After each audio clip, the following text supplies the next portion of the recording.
안녕하세요. 여유로운 노후 채널을 찾아주신 어르신 여러분. 동화 같은 이야기와 끔찍한 악몽의 경계가 얼마나 얇은지 생각해 보신 적 있으신가요?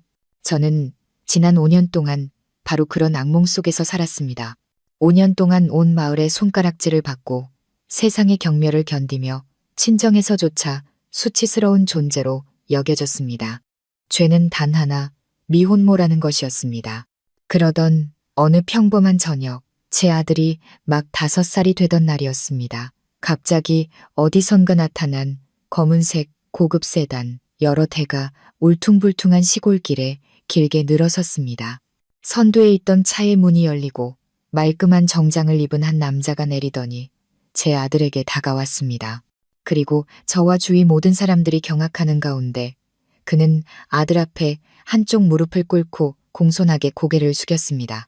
그와 동시에 다른 차들에서 내린 경호원들이 일제히 두 줄로 늘어서 허리를 깊이 숙이며 외쳤습니다. 그 우렁찬 목소리는 조용한 시골 마을 한 구석을 뒤흔들었습니다. 도련님, 오셨습니까? 그 순간 세상의 모든 소리가 멎는 듯 했습니다. 나무에서 울어대던 매미 소리, 골목에서 뛰놀던 아이들의 웃음소리, 모든 것이 거짓말처럼 잠잠해졌습니다. 저는 그 자리에 얼어붙은 채 서 있었습니다. 방금 밭에서 캔 나물이 담긴 바구니를 든 손이 천근만근처럼 무겁게 느껴졌습니다. 제 아들 민준이도 어안이 벙벙한 얼굴이었습니다. 동그랗고 순진한 눈을 크게 뜨고는 자기 앞에 무릎 꿇은 남자를 한 번, 그리고 저를 한 번 쳐다보며 묻는 듯 했습니다. 엄마, 이 사람들 누구예요? 주위에서 저희 모자를 구경하던 이웃들, 평소 저희 등 뒤에서 온갖 모진 말을 내뱉던 그들도 모두 그 자리에 못 박힌 듯 서 있었습니다.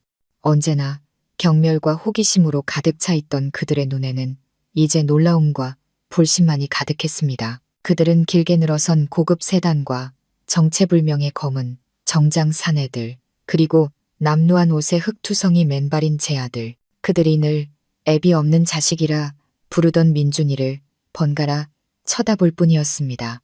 정장을 입은 남자는 여전히 공손한 자세를 유지한 채 고개를 들어 제 아들을 바라보았습니다.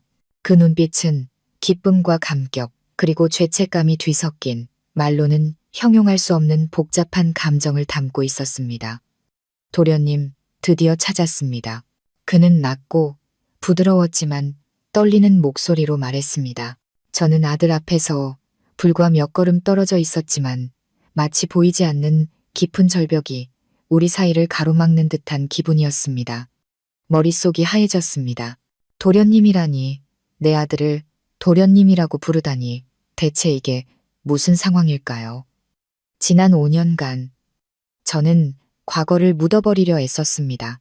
그 운명의 비오는 밤을 잘생겼지만 텅 빈 기억을 가졌던 그 낯선 남자를 잊으려 했습니다. 우리 모자만 서로 의지하면 모든 걸 이겨낼 수 있다고 스스로를 다독였습니다. 아들의 평온을 지키기 위해 세상의 손가락질과 미혼모라는 멍해를 모두 받아들였습니다. 그런데 이제 와서 제가 그토록 도망치려 했던 과거가 이렇게 요란하고 압도적인 모습으로 저를 찾아온 것입니다. 손에서 나물 바구니를 놓쳤습니다. 마른 흙바닥 위로 나물이 우수수 쏟아지는 소리에 정신이 번쩍 들었습니다. 저는 황급히 달려가 아들을 품에 끌어안았습니다. 마치 누군가 아들을 빼앗아 가기라도 할 것처럼 꽉 껴안았습니다. 당신들 누구예요? 원하는 게 뭐죠? 저는 날카롭게 소리치며 낯선 남자를 경계심 가득한 눈으로 쏘아보았습니다. 남자는 천천히 일어서서 옷매무새를 가다듬더니 제게 정중하게 고개를 숙였습니다. 그의 바른 태도가 오히려 거리감을 느끼게 했습니다. 안녕하십니까, 사모님. 저는 진성그룹 강태환 회장님의 비서 김민석이라고 합니다. 저희는 작은 도련님을 집으로 모시러 왔습니다. 진성그룹, 낯익은 이름이었습니다. 텔레비전 경제뉴스에서 몇 번 들어본 것 같았습니다. 하지만 그게 중요한 게 아니에요. 사람 잘못 보셨어요. 제 목소리가 떨려왔습니다. 이 아이는 제 아들이에요. 무슨 도련님이 아니라고요. 어서 돌아가 주세요. 김민석 비서는 제 날 선태도에도 전혀 동요하지 않고 그저 끈기 있게 미소를 지을 뿐이었습니다. 아닙니다, 사모님. 저희는 정확히 찾아왔습니다. 강민준 군은 강태환 회장님의 유일한 친손자이시자 진성그룹의 후계자이십니다. 민준, 그건 제가 출생신고서에 올린 아들의 이름이었습니다. 이 마을에서는 거의 아무도 모르는 이름. 그들이 어떻게 알았을까요? 후계자라니 머릿속이 아찔해졌습니다. 급이 오던 밤의 남자, 그가 남기고 간 목걸이에 희미하게 새겨진 K라는 이니셜 때문에 제가 그저 강씨일 거라고 막연히 추측만 했던 그 남자. 그는 대체 누구였을까요? 어느새 온 마을 사람들이 구경거리라도 난 듯 몰려들었습니다. 그들은 멀찍이 서서 수군거리기 시작했습니다.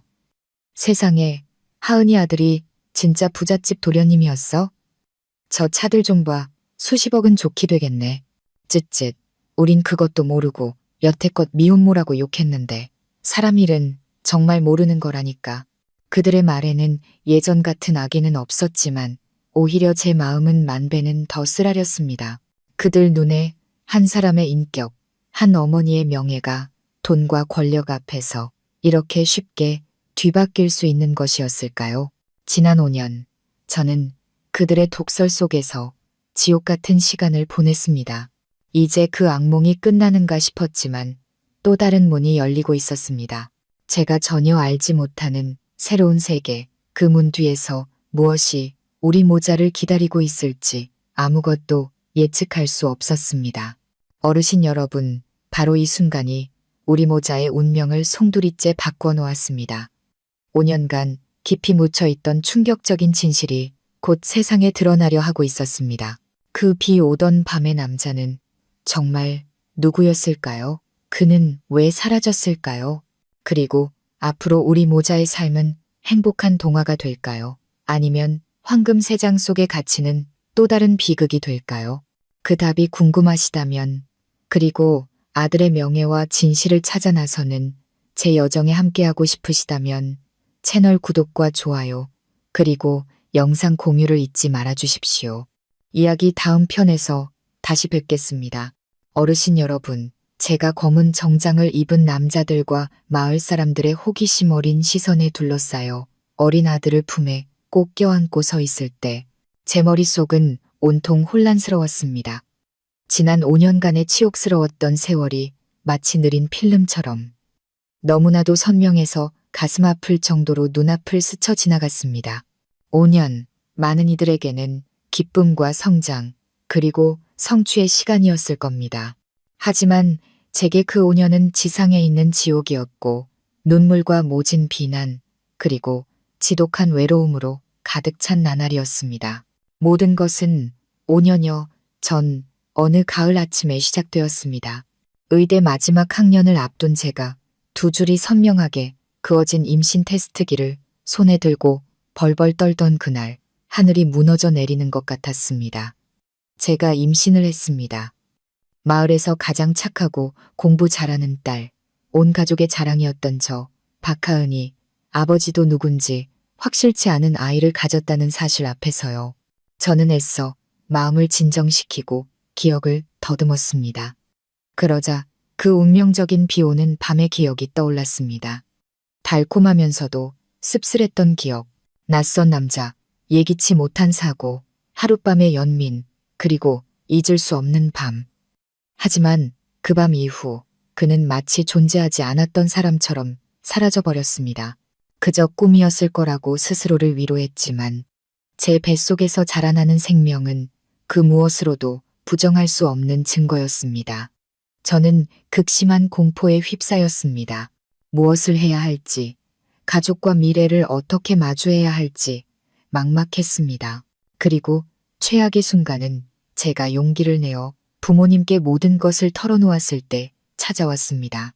가문의 명예를 무엇보다 중시하는 가부장적인 아버지는 아무 말도 하지 않으셨습니다.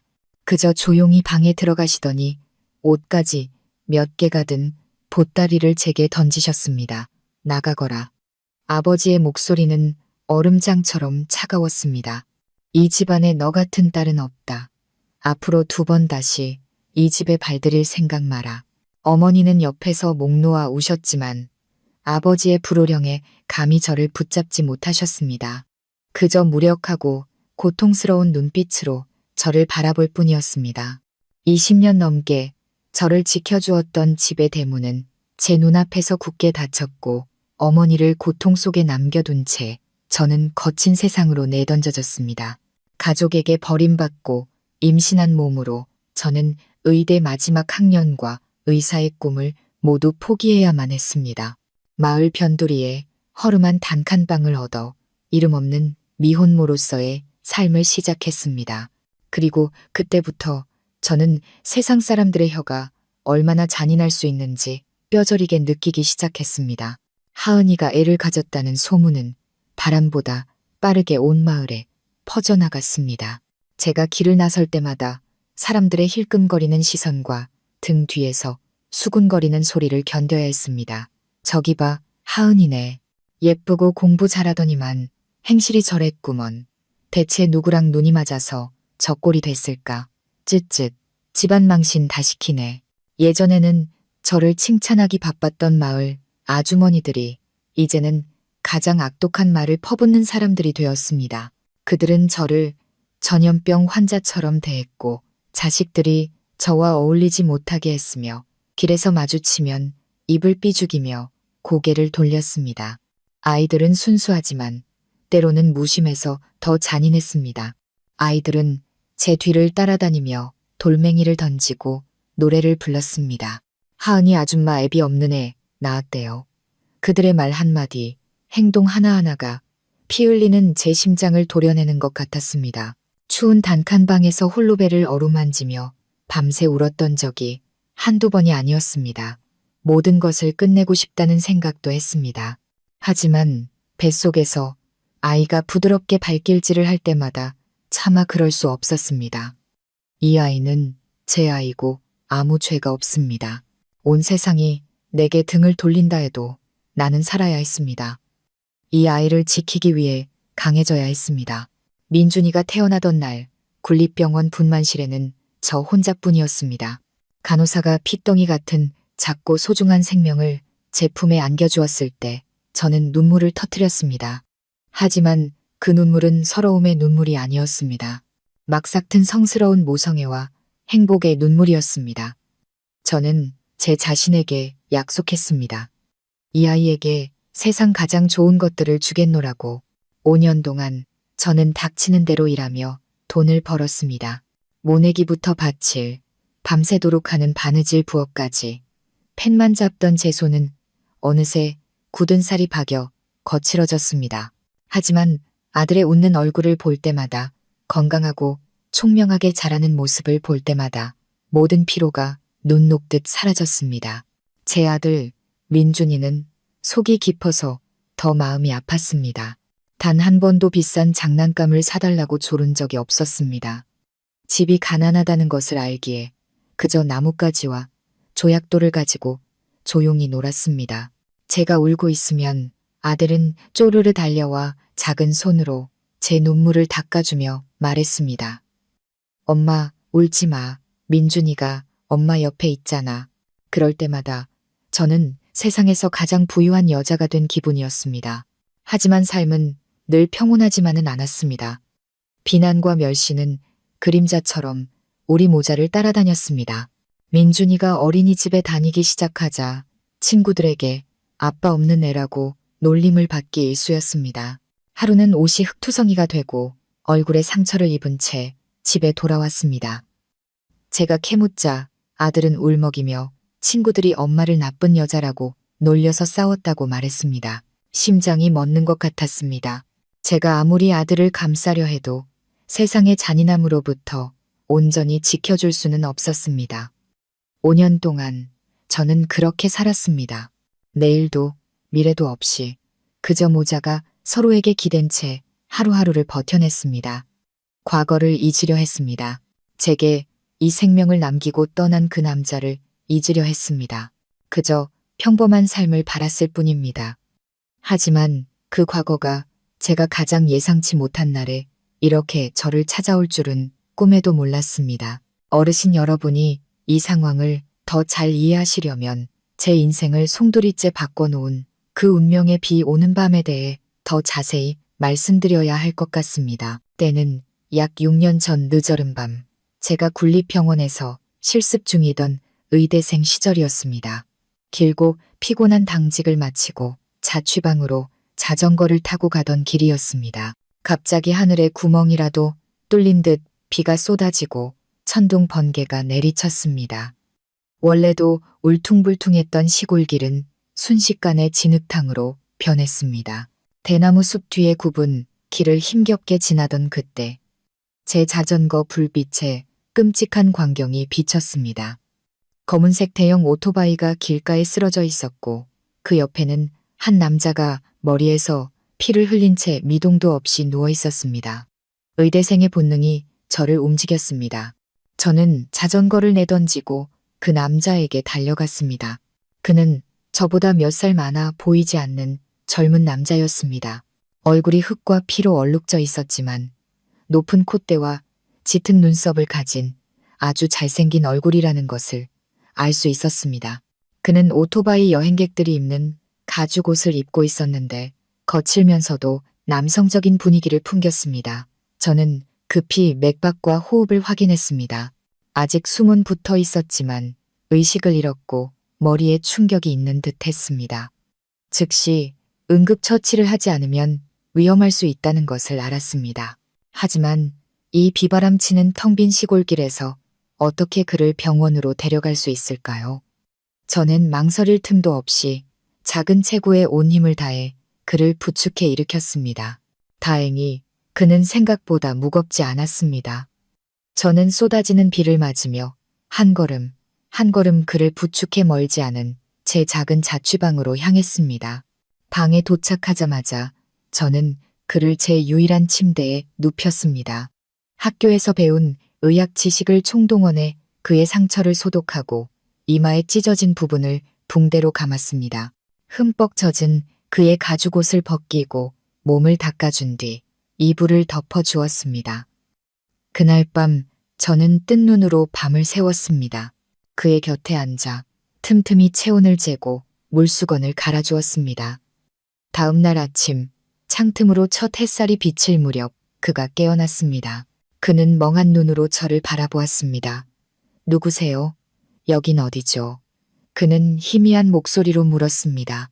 저는 그가 깨어난 것이 기뻤지만 이어진 그의 질문에 얼어붙고 말았습니다. 저는 누구죠? 그가 기억을 잃은 것입니다. 사고의 충격이 뇌에 영향을 미친 듯 했습니다. 저는 그에게 사고에 대해 그리고 제가 그를 구한 경위에 대해 설명해 주었습니다. 그는 잠자코 들었지만 눈빛은 여전히 공허했습니다. 그는 아무것도 기억하지 못했습니다.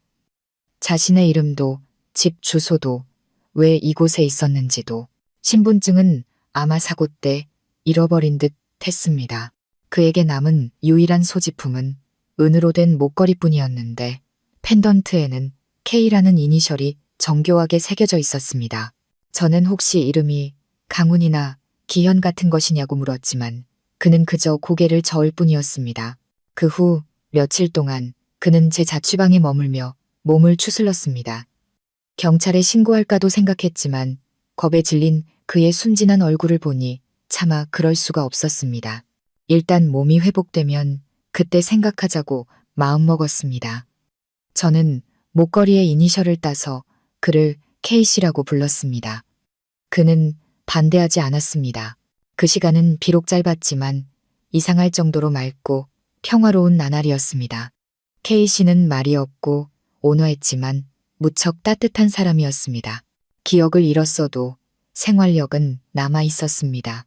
그는 고장난 전등을 고쳐주고 삐걱거리는 책상 다리를 손봐주었습니다. 요리도 할 줄 알았는데 소박한 음식이었지만 정말 맛있었습니다. 우리는 함께 밥을 짓고 청소를 하고 저녁마다 시골길을 함께 산책했습니다. 그는 제게 머릿속을 스쳐 지나가는 파편적인 꿈 조각들에 대해 이야기했고 저는 그에게 의사가 되고 싶다는 제 꿈과 대학 시절의 이야기를 들려주었습니다. 우리 사이에는 어느새 풋풋한 감정이 싹텄습니다. 외로운 두 영혼이 서로에게 기댄 일종의 동질감이었습니다. 그리고 운명의 그날 밤이 왔습니다. 그날도 비가 내렸습니다. 우리는 작은 자취방에 나란히 앉아 처마 끝에 떨어지는 빗소리를 들었습니다. 왠지 모르게 그날의 공기는 무척 특별하게 느껴졌습니다. 우리의 시선이 마주쳤고 그리고 올 것이 왔습니다. 모든 것이 너무나 자연스러웠습니다.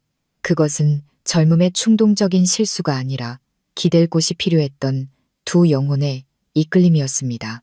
다음 날 아침 제가 눈을 떴을 때 그는 이미 사라지고 없었습니다. 옆자리는 텅 비어 차갑게 식어 있었습니다. 책상 위에는 K가 새겨지는 목걸이가 놓여 있었고 그 옆에는 급하게 쓴 쪽지가 있었습니다. 가야 해. 고마웠어. 꼭 찾으러 돌아올게. 그는 갑자기 나타났던 것처럼 제 인생에서 완전히 사라져버렸습니다. 저는 그를 찾아다녔지만 아무도 그를 본 사람이 없었습니다. 오토바이도 함께 사라졌습니다. 그는 제 인생에 불어온 한 줄기 바람 같았습니다. 잠시 따뜻함과 달콤함을 남기고 그리고 그때는 미처 알지 못했던 제 뱃속에 한 생명을 남긴 채 떠나버렸습니다.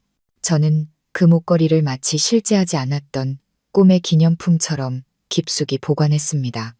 그를 잊고 평범한 제 삶으로 돌아가려 애썼습니다. 하지만 그 꿈이 그렇게 큰 결과를 남길 줄은, 제 운명을 송두리째 바꿔놓을 줄은 상상도 하지 못했습니다. 어르신 여러분, 제 인생의 두 갈림길 앞에 섰을 때 한쪽은 의사 면허증과 함께 펼쳐질 밝은 미래였, 다른 한쪽은 미혼모로서 겪어야 할 치욕과 가시밭길이었습니다. 저도 약해졌던 순간이 있었습니다. 뱃속에서 자라나는 이 작은 생명을 포기하고 평범한 삶으로 돌아가고 싶다는 생각을 했습니다.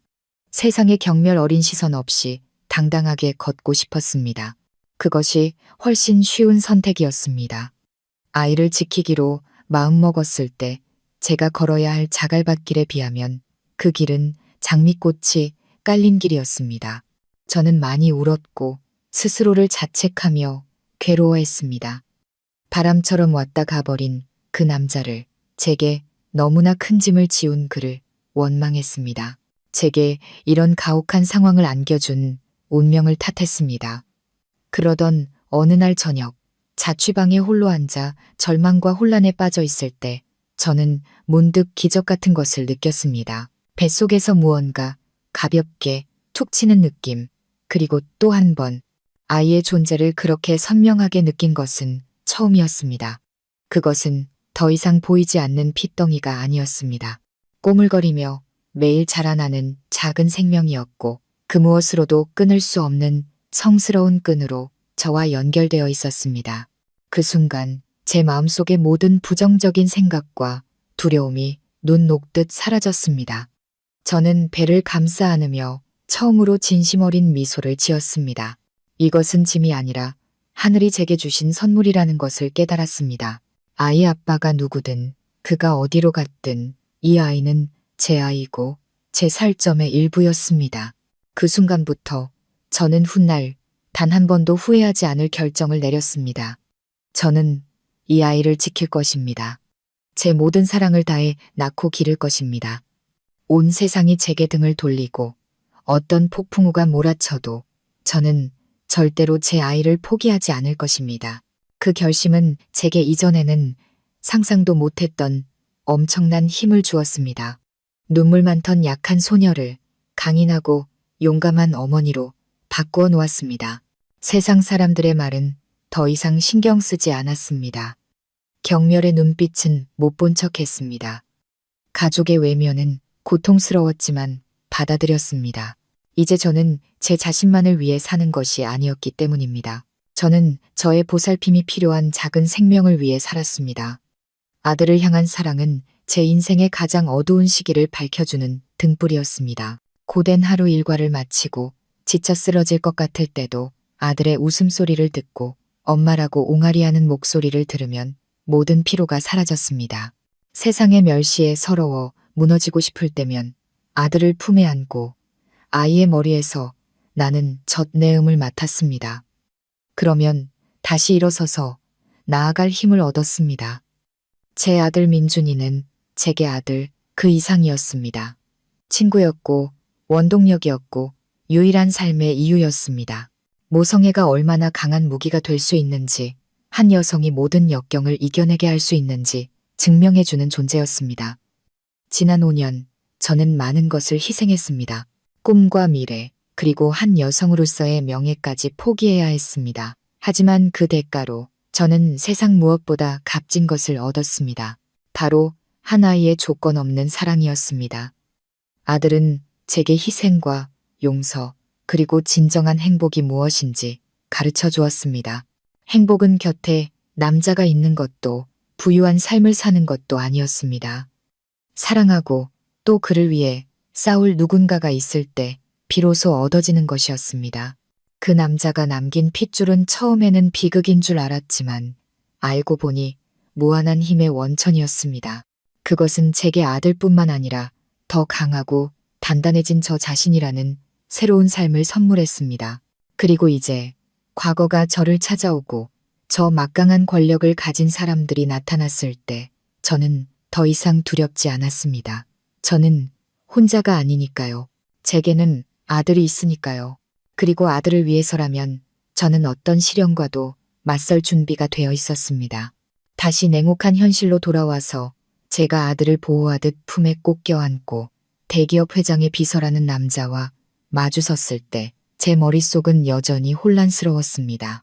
그가 말한 도련님, 친손자, 후계자 같은 단어들은 마치 낯선 드라마 속 대사 같았고 우리 모자의 고단하고 가난한 삶과는 전혀 어울리지 않았습니다. 사람 잘못 보셨어요. 저는 다시 한번 반복해서 말했습니다.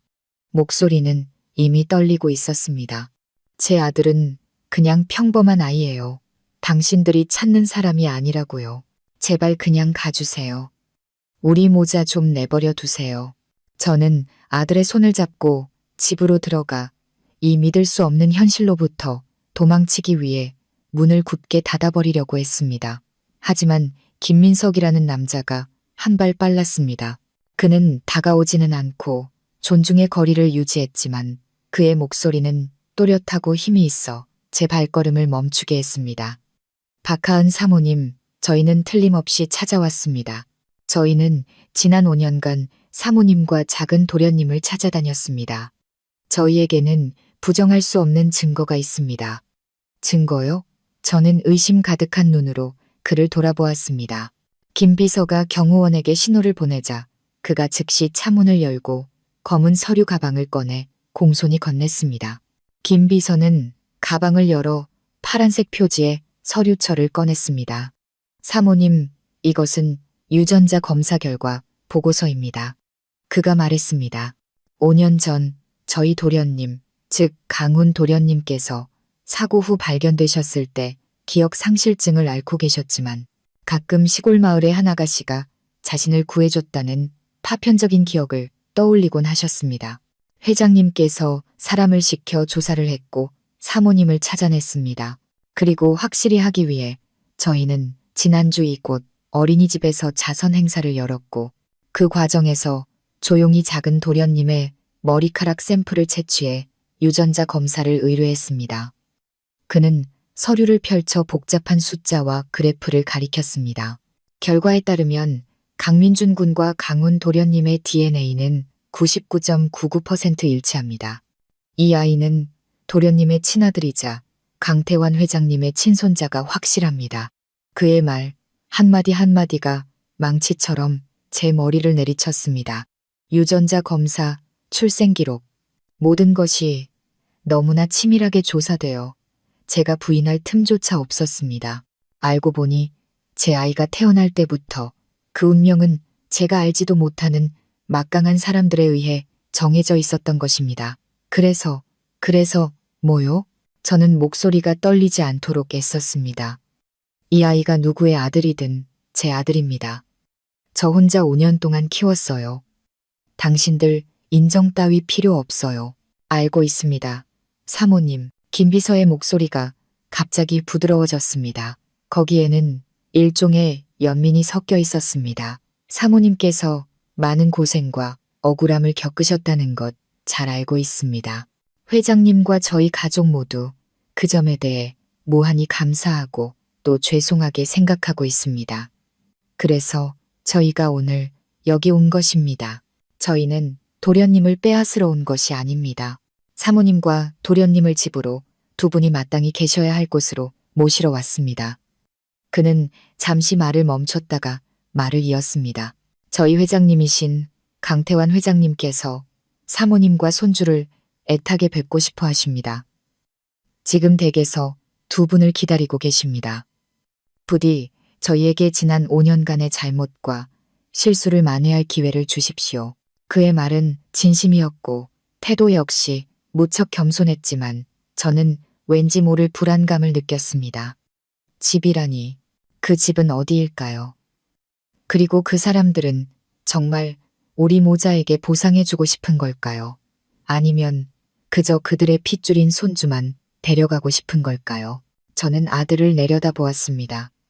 민준이는 여전히 제게 바싹 붙어 있었지만 눈빛에는 더 이상 두려움 대신 호기심이 어른거렸습니다.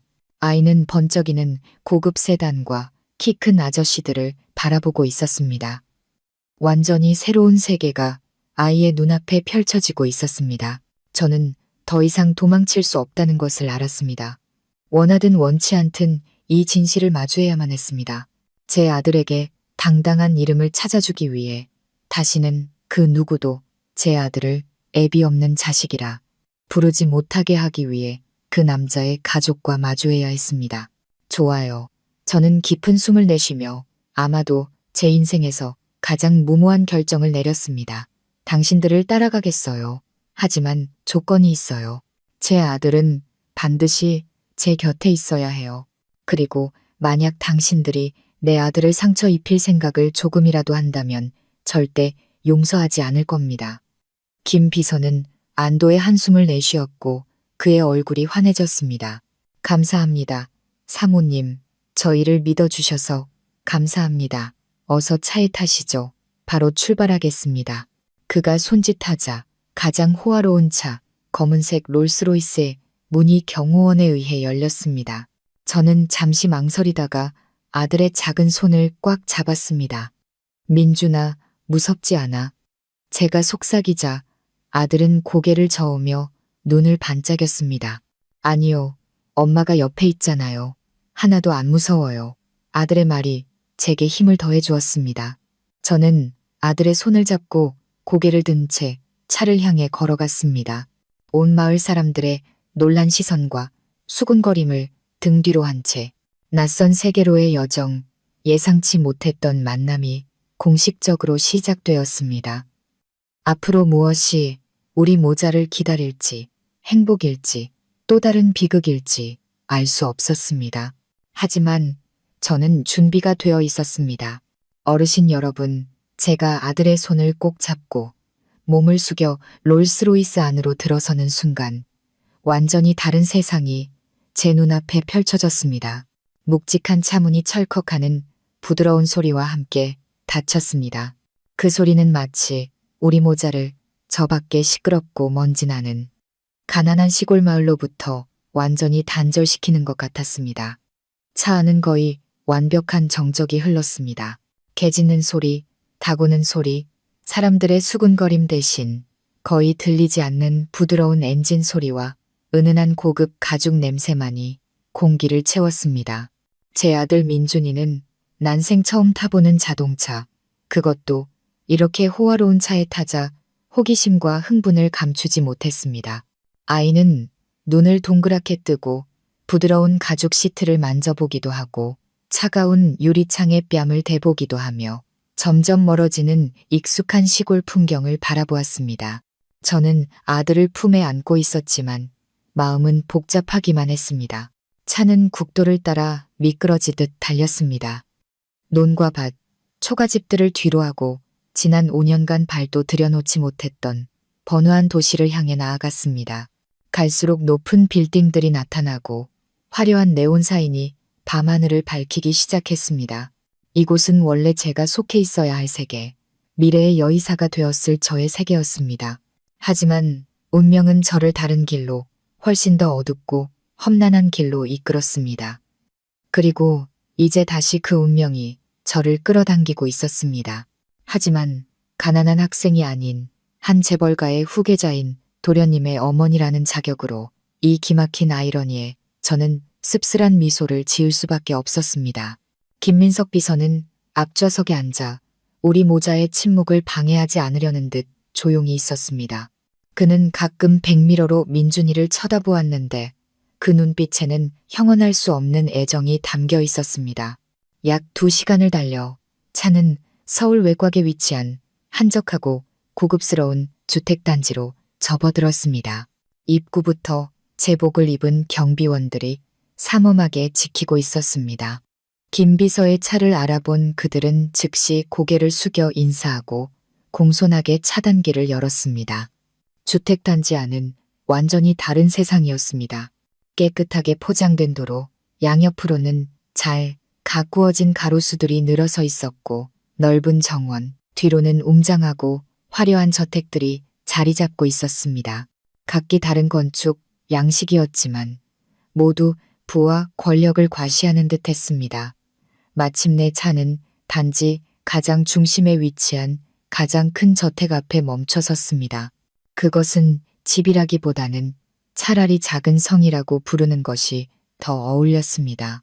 저택은 고전적인 유럽 양식으로 지어져 있었고 하얀 대리석 기둥과 둥근 지붕 그리고 중앙에 분수대가 있는 광활한 정원을 갖추고 있었습니다. 차가 멈추자마자 제복을 입은 사용인들이 대문에서부터 차가 멈춘 곳까지 두 줄로 길게 늘어서서 일제히 허리를 숙여 인사했습니다. 저는 아들의 손을 꼭 잡았습니다. 심장이 세차게 뛰기 시작했습니다. 상류층의 삶에 대해 책이나 영화에서 본 적은 있었지만 직접 눈으로 보니 그 위압감에 숨이 막힐 지경이었습니다. 이것은 단순한 삶이 아니라 저 같은 평범한 사람은 결코 닿을 수 없는 다른 차원의 세계였습니다. 사모님, 도련님, 내리시죠. 김 비서가 문을 열며 여전히 공손한 목소리로 말했습니다. 저는 심호흡을 하며 애써 평정을 유지하려 애쓴 뒤 아들의 손을 잡고 차에서 내렸습니다. 우리가 내리자마자 사용인들이 다시 한번 일제히 고개를 숙이며 외쳤습니다. 도련님, 댁에 오신 것을 환영합니다. 댁이라는 말이 어찌나 낯설고 비꼬는 것처럼 들리던지요. 저는 대리석이 깔린 길을 따라 거대한 원목문을 지나 성 안으로 들어섰습니다. 바깥 풍경에 압도당했다면 안의 모습은 저를 거의 숨막히게 만들었습니다. 바닥은 거울처럼 반짝이는 화강암으로 되어 있었고 천장에는 거대한 크리스털 샹들리에가 눈부신 빛을 뿜어내고 있었습니다. 소파와 테이블, 벽에 걸린 그림들까지 집안의 모든 물건은 고풍스럽고 사치스러웠으며 한눈에 봐도 엄청나게 비싼 것들이었습니다. 엄마, 이 집 동화책에 나오는 궁전 같아. 민준이가 제 귀에 속삭였습니다. 아이의 눈은 호기심으로 반짝였습니다.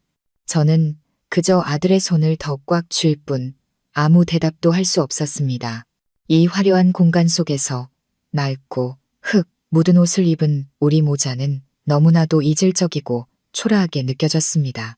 마치 무도회에 처음 발을 들인 신데렐라가 된 기분이었습니다. 하지만 제 인생은 동화가 아닐 것이라는 걸 알았습니다. 이 길의 끝에는 저를 기다리는 왕자님이 아니라 낯선 남자와 제가 감히 예측할 수 없는 속내를 가진 그의 막강한 가족이 있을 뿐이었습니다. 이 낯선 세계로의 여정은 아마도 앞으로 우리 모자를 기다릴 더 큰 시련의 시작에 불과할지도 모릅니다. 저와 아들이 저택의 화려함에 넋을 잃고 서 있을 때 집사로 보이는 나이든 남자가 다가와 우리에게 고개를 숙이고는 김 비서에게 말했습니다. 김 비서님, 회장님과 도련님께서 응접실에서 기다리고 계십니다. 김 비서는 고개를 끄덕이고는 제게 돌아서서 조금 더 격식 있는 목소리로 말했습니다. 사모님, 저를 따라오시죠. 심장이 쿵 하고 내려앉는 것 같았습니다. 드디어 그들을 제 기억 속에 그 남자와 그의 막강한 가족을 마주해야 할 시간이 온 것입니다. 저는 아들의 손을 더 꽉 잡았습니다. 아들에게 힘을 주기 위해서, 그리고 제 자신을 진정시키기 위해서였습니다.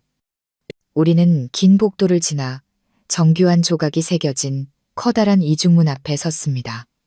김 비서가 문을 가볍게 3번 두드리고는 천천히 문을 열었습니다. 응접실은 로비보다 더 크고 화려했습니다. 중앙에는 크림색의 거대한 소파 세트가 놓여 있었고, 그 맞은편에는 여름인데도 불구하고 대리석으로 만든 벽난로가 있었습니다. 그 소파에 2 남자가 앉아 있었습니다. 한 명은 머리가 희끗희끗한 노인으로 고급스러운 정장을 입고 있었는데, 그 모습에서 말없이도 느껴지는 권위가 흘러나왔습니다. 틀림없이 강태환 회장이었습니다. 그리고 다른 한 남자. 그를 보는 순간 제 심장이 멎는 것 같았습니다. 마음의 준비를 했다고 생각했지만 5년 만에 다시 그의 얼굴을 직접 보자 충격을 감출 수 없었습니다. 여전히 잘생긴 얼굴, 높은 콧대, 짙은 눈썹. 제가 한때 간호해 주었던 바로 그 모습이었습니다. 하지만 그는 변해 있었습니다. 더 이상 기억을 잃은 거친 여행객의 모습은 온데간데 없었습니다. 대신 냉정하고 세련되며 다가가기 힘든 분위기를 풍겼습니다. 그는 비싼 정장을 입고 머리는 단정하게 손질되어 있었습니다. 다리를 꼰 채 와인잔을 들고 앉아 있는 모습은 태어날 때부터 모든 것을 다 가진 재벌 2세의 오만함을 그대로 보여주었습니다. 그는 본래의 자기 자신으로, 제가 전혀 알지 못하는 사람으로 돌아가 있었습니다. 그가 바로 강훈이었습니다. 우리가 들어서자 2 남자는 자리에서 일어났습니다. 강태환 회장은 제 뒤에 숨어있는 민준이를 뚫어지게 쳐다보았습니다. 그의 눈빛에는 기쁨과 감격, 그리고 고통이 복잡하게 얽혀 있었습니다. 하지만 강훈은 달랐습니다. 그는 저를 완전히 낯선 사람을 보는 듯한 눈빛으로 쳐다보았습니다. 차갑고 의심스러우며 심지어는 불쾌함과 경멸마저 섞인 눈빛이었습니다. 그는 마치 자신의 평온한 삶에 침입한 불청객을 보는 듯한 눈으로 저를 바라보았습니다.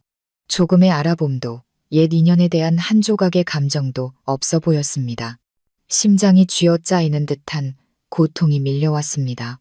그가 기억을 잃었다는 것은 알았지만 이렇게 차가운 현실을 직접 마주하는 것은 수만 개의 칼에 찔리는 것보다 더 아팠습니다. 훈아, 이쪽은 박하은 씨고 이 아이는 내 아들 민준이다. 강태환 회장의 목소리는 소개를 하면서도 미세하게 떨리고 있었습니다. 강훈은 와인잔을 내려놓고 입꼬리를 비틀어 웃었습니다. 조금의 온기도 없는 차가운 미소였습니다. 아들요. 아버지, 농담이 심하시네요. 저 결혼도 안 했는데 무슨 아들이에요. 혹시 우리 집 돈 노리고 사기치는 또 다른 신종수법 아닌가요? 그의 말은 제 얼굴에 찬물을 끼얹는 것 같았습니다. 사기꾼, 돈을 뜯어내려는 사람. 그가 우리 모자를 그런 사람으로 보고 있다니 울분이 목구멍까지 차올랐습니다. 제가 반박하려던 순간 강태환 회장이 먼저 나섰습니다. 훈아, 그의 목소리는 위험으로 가득 찼습니다. 이건 유전자 검사 결과서다. 이 아이는 틀림없는 내 아들이고 내 손주다. 이건 절대 틀릴 수 없는 사실이야. 그는 파란색 서류철을 테이블 위에 올려놓았습니다. 강호는 서류철을 힐끗 쳐다보고는 다시 우리 모자를 쏘아보았습니다. 그의 눈빛은 여전히 의심으로 가득했습니다. 그건 제가 기억도 못하는 실수나 사고의 결과일 뿐이겠죠. 전 저 사람들에게 아무런 감정도 책임감도 느끼지 못합니다. 이놈이, 강태환 회장은 분노로 얼굴이 붉어졌지만 차마 말을 잇지 못했습니다. 그는 제게로 고개를 돌리며 미안함 가득한 눈빛으로 말했습니다. 하은 씨, 미안하오. 훈이가 사고 이후로 성격이 많이 변해서 너무 마음에 담아두지 말고 일단 좀 앉으시오. 저는 앉지 않았습니다. 그저 아들 민준이를 꼭 껴안은 채 서 있었습니다. 아이는 긴장된 분위기를 느꼈는지 저를 올려다보고는 다시 강훈을 쳐다보았습니다. 아이의 눈에는 호기심과 함께 두려움이 서려 있었습니다. 저를 향한 모욕은 참을 수 있어도 제 아들이 친아버지에게 이렇게 차갑고 잔인한 대우를 받는 것은 견딜 수 없었습니다. 회장님, 제가 입을 열었습니다. 목소리는 작았지만 단호했습니다. 따님께서 그렇게 말씀하신다면 저희가 올 곳이 아니었나 봅니다. 저희는 사기꾼도 아니고 누구의 동정도 필요 없습니다. 저희에게 명예는 없을지 몰라도 자존심은 있습니다. 환영받지 못하는 곳에 더 이상 머물지 않겠습니다. 말을 마친 저는 아들의 손을 잡고 돌아서려 했습니다. 단 1초도 더 이곳에 머물고 싶지 않았습니다. 제가 두려워했던 만남은 상상했던 것보다 훨씬 더 끔찍했습니다. 제 기억 속의 남자는 이미 죽었습니다. 지금 제 앞에 서 있는 사람은 오만하고 무정한 재벌 2세일 뿐이었습니다. 어르신 여러분, 제가 아들의 손을 꼭 잡고 단호하게 돌아서 이 화려하지만 숨막히도록 차가운 공간을 떠나려 했을 때였습니다. 낮고 거칠지만 깊은 피로감이 묻어나는 목소리가 등 뒤에서 들려와 제 발걸음을 붙잡았습니다. 하은 씨, 제발 잠시만 머물러 주시오. 강태환 회장의 목소리였습니다. 저는 걸음을 멈췄지만 뒤돌아보지는 않았습니다. 더 이상 그들을 보고 싶지도 우리 모자에게 상처를 주는 말을 듣고 싶지도 않았습니다. 견딜 만큼 견뎠습니다. 훈아, 너는 잠시 나가 있거라. 강 회장의 목소리는 갑자기 엄격해졌습니다. 어떤 반항도 허용하지 않는 명령이었습니다. 와인잔이 테이블에 거칠게 놓이는 소리가 들리고 강훈이 무거운 발걸음으로 저를 스쳐 지나가 방을 나서는 것이 느껴졌습니다. 문이 쾅 하고 닫혔습니다. 넓은 응접실에는 이제 저와 아들, 강 회장, 그리고 구석에 조용히 서 있는 김 비서만 남았습니다. 긴장감은 다소 누그러졌지만 말로 표현하기 힘든 슬픔이 무겁게 내려앉았습니다. 자, 이리 와서 앉으시오. 강 회장이 훨씬 부드러워진 목소리로 말했습니다. 이번에는 거절하지 않았습니다. 다리에 힘이 풀리는 것을 느꼈습니다. 저는 아들의 손을 잡고 그의 맞은편 소파에 앉았습니다. 마치 어미 닭이 병아리를 보호하듯 아들을 제 무릎에 앉혔습니다. 강 회장은 권위적인 상석이 아닌 우리와의 거리를 좁히는 옆쪽의 1인용 의자에 앉았습니다. 그는 저를 보지 않고 제 아들 민준이를 뚫어지게 쳐다보았습니다. 막강한 그룹 회장의 눈빛은 사라지고 수년 만에 잃어버렸던 손주를 바라보는 할아버지의 눈빛만이 남아 있었습니다. 그의 눈에는 강렬한 감동이 어렸습니다. 그리고 제가 전혀 예상치 못했던 일이 일어났습니다.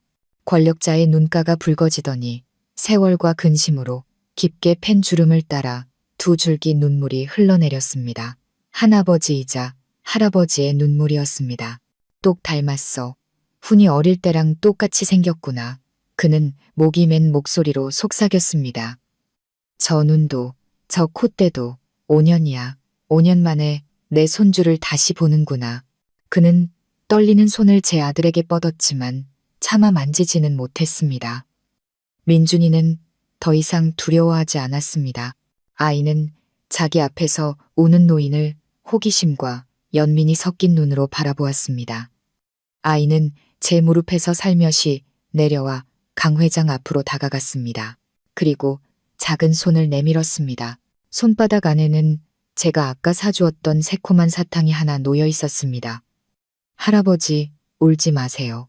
사탕 드세요. 사탕 먹으면 슬픈 거 없어져요. 아들의 순수한 행동은 마치 강철 같던 남자의 마음속 마지막 얼음벽을 녹이는 따뜻한 물줄기 같았습니다. 강 회장은 사탕을 받지 않고 아이를 와락 껴안았습니다. 아이의 부드러운 머리카락에 얼굴을 묻고 어린아이처럼 목 놓아 울기 시작했습니다.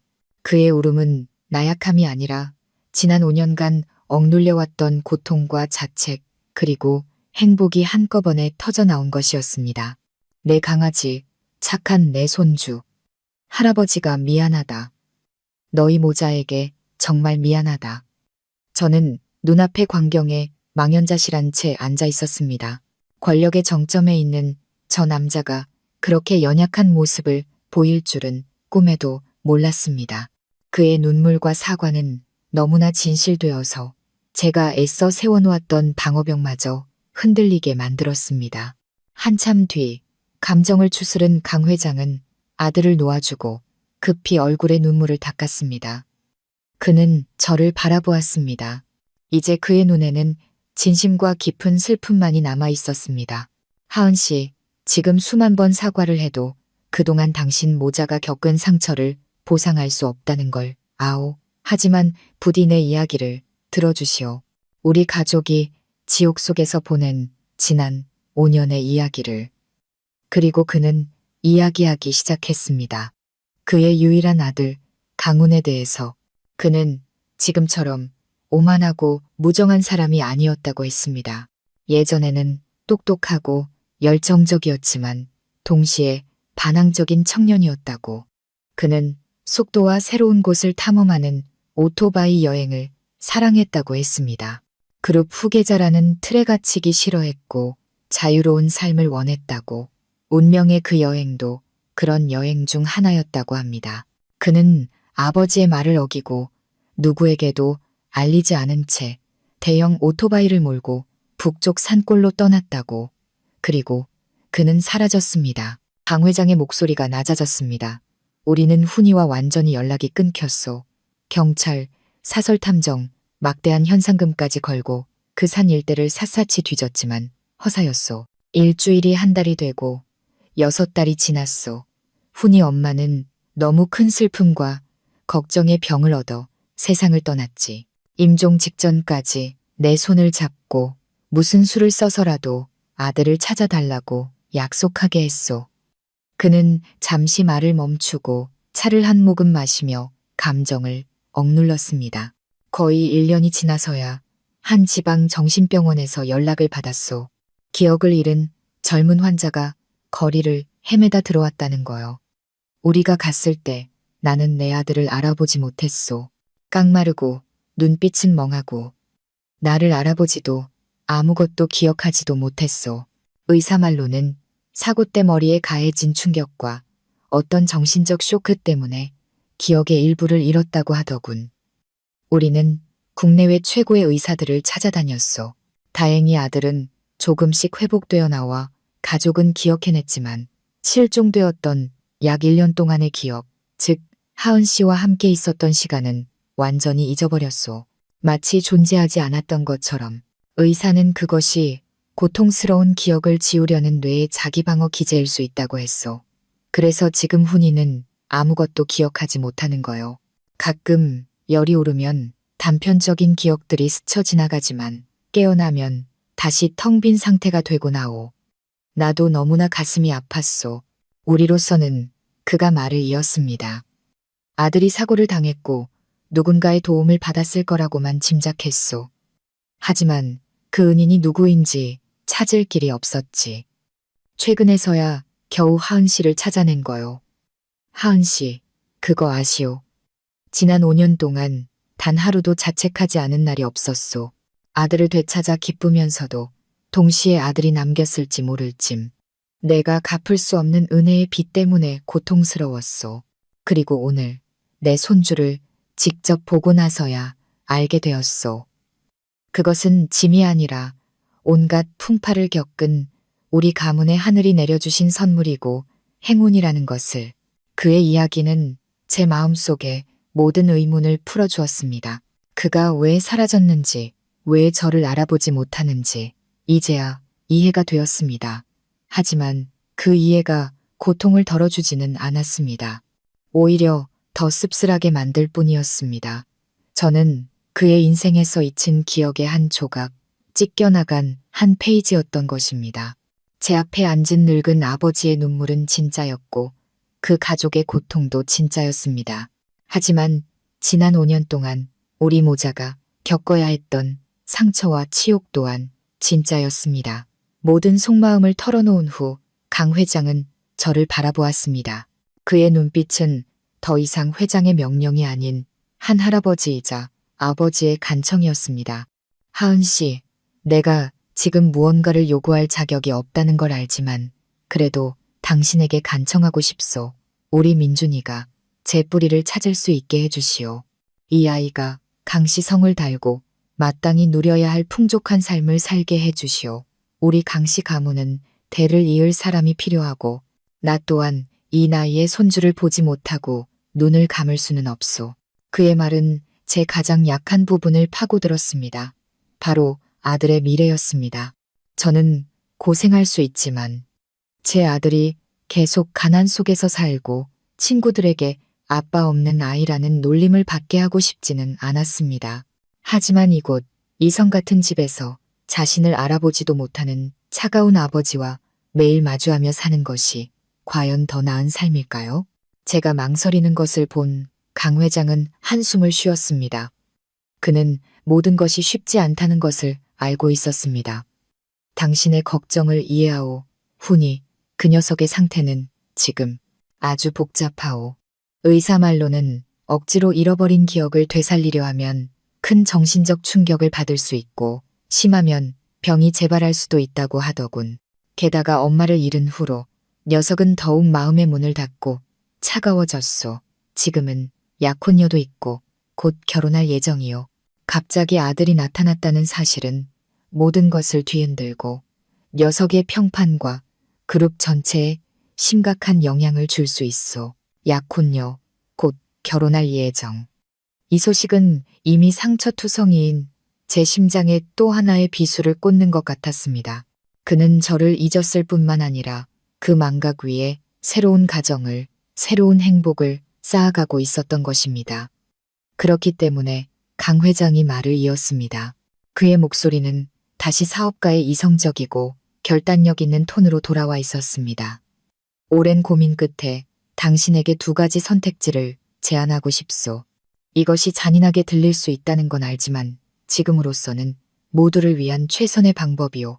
그가 김비서에게 신호를 보내자 김비서가 다가와 테이블 위에 하얀 봉투 두 개를 올려놓았습니다. 하나는 얇았고 다른 하나는 더 두꺼웠습니다.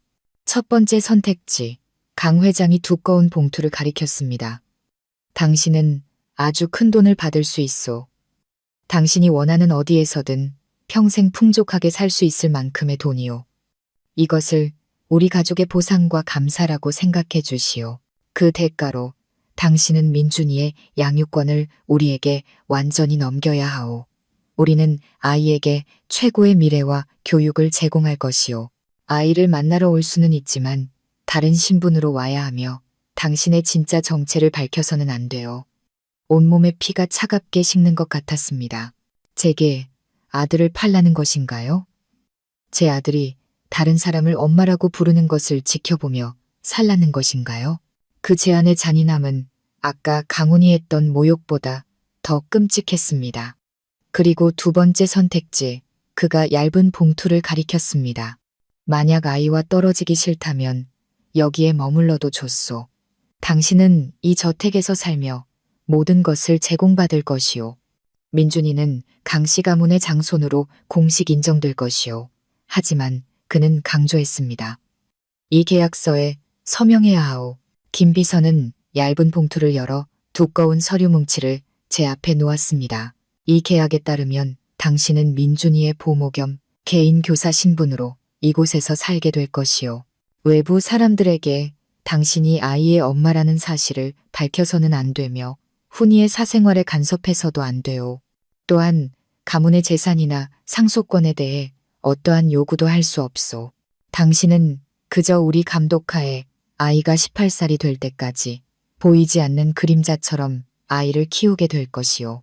이 모든 것은 가문의 명예와 훈이의 현재 삶을 보호하기 위함이오. 저는 두 개의 봉투와 가혹한 조항들로 가득 찬 계약서를 바라보며 입안이 바싹 마르는 것을 느꼈습니다. 이것이 그들의 보상이었군요. 한쪽은 아들과 맞바꾸는 돈, 다른 한쪽은 아들 곁에 있지만 명예와 자존심을 모두 버리고 황금 세 장 속 죄수처럼 사는 삶, 두 길 모두 지옥이었습니다. 그들은 제게 선택권을 준 것이 아니었습니다. 마치 은혜를 베푸는 듯한 말로 포장된 최후 통첩을 보낸 것뿐이었습니다. 저는 아들을 내려다보았습니다. 아이는 여전히 순진하게 손 안의 사탕을 만지작거리고 있었습니다. 자신의 운명과 엄마의 운명이 이 낯선 사람들에 의해 결정되고 있다는 사실을 전혀 알지 못한 채 울분과 분노가 치밀어 올랐습니다. 지난 5년 견딜 만큼 견뎠습니다. 치욕 속에서 살 만큼 살았습니다. 저는 절대 그림자처럼 살지 않을 것입니다. 제가 청춘을 바쳐 얻은 아들을 팔지도 않을 것입니다. 핏줄에서 비롯된 힘, 한 어머니의 사랑이 그 어느 때보다 강렬하게 솟아올랐습니다. 어르신 여러분, 제가 화려한 소파에 넋을 잃고 앉아 있을 때 제 앞에는 사실상 두 갈래의 지옥으로 향하는 길이 놓여 있었습니다. 극심한 무력감이 저를 덮쳤습니다. 한쪽은 엄청난 돈이었지만 제 목숨보다 사랑하는 아이를 포기해야 하는 길이었습니다.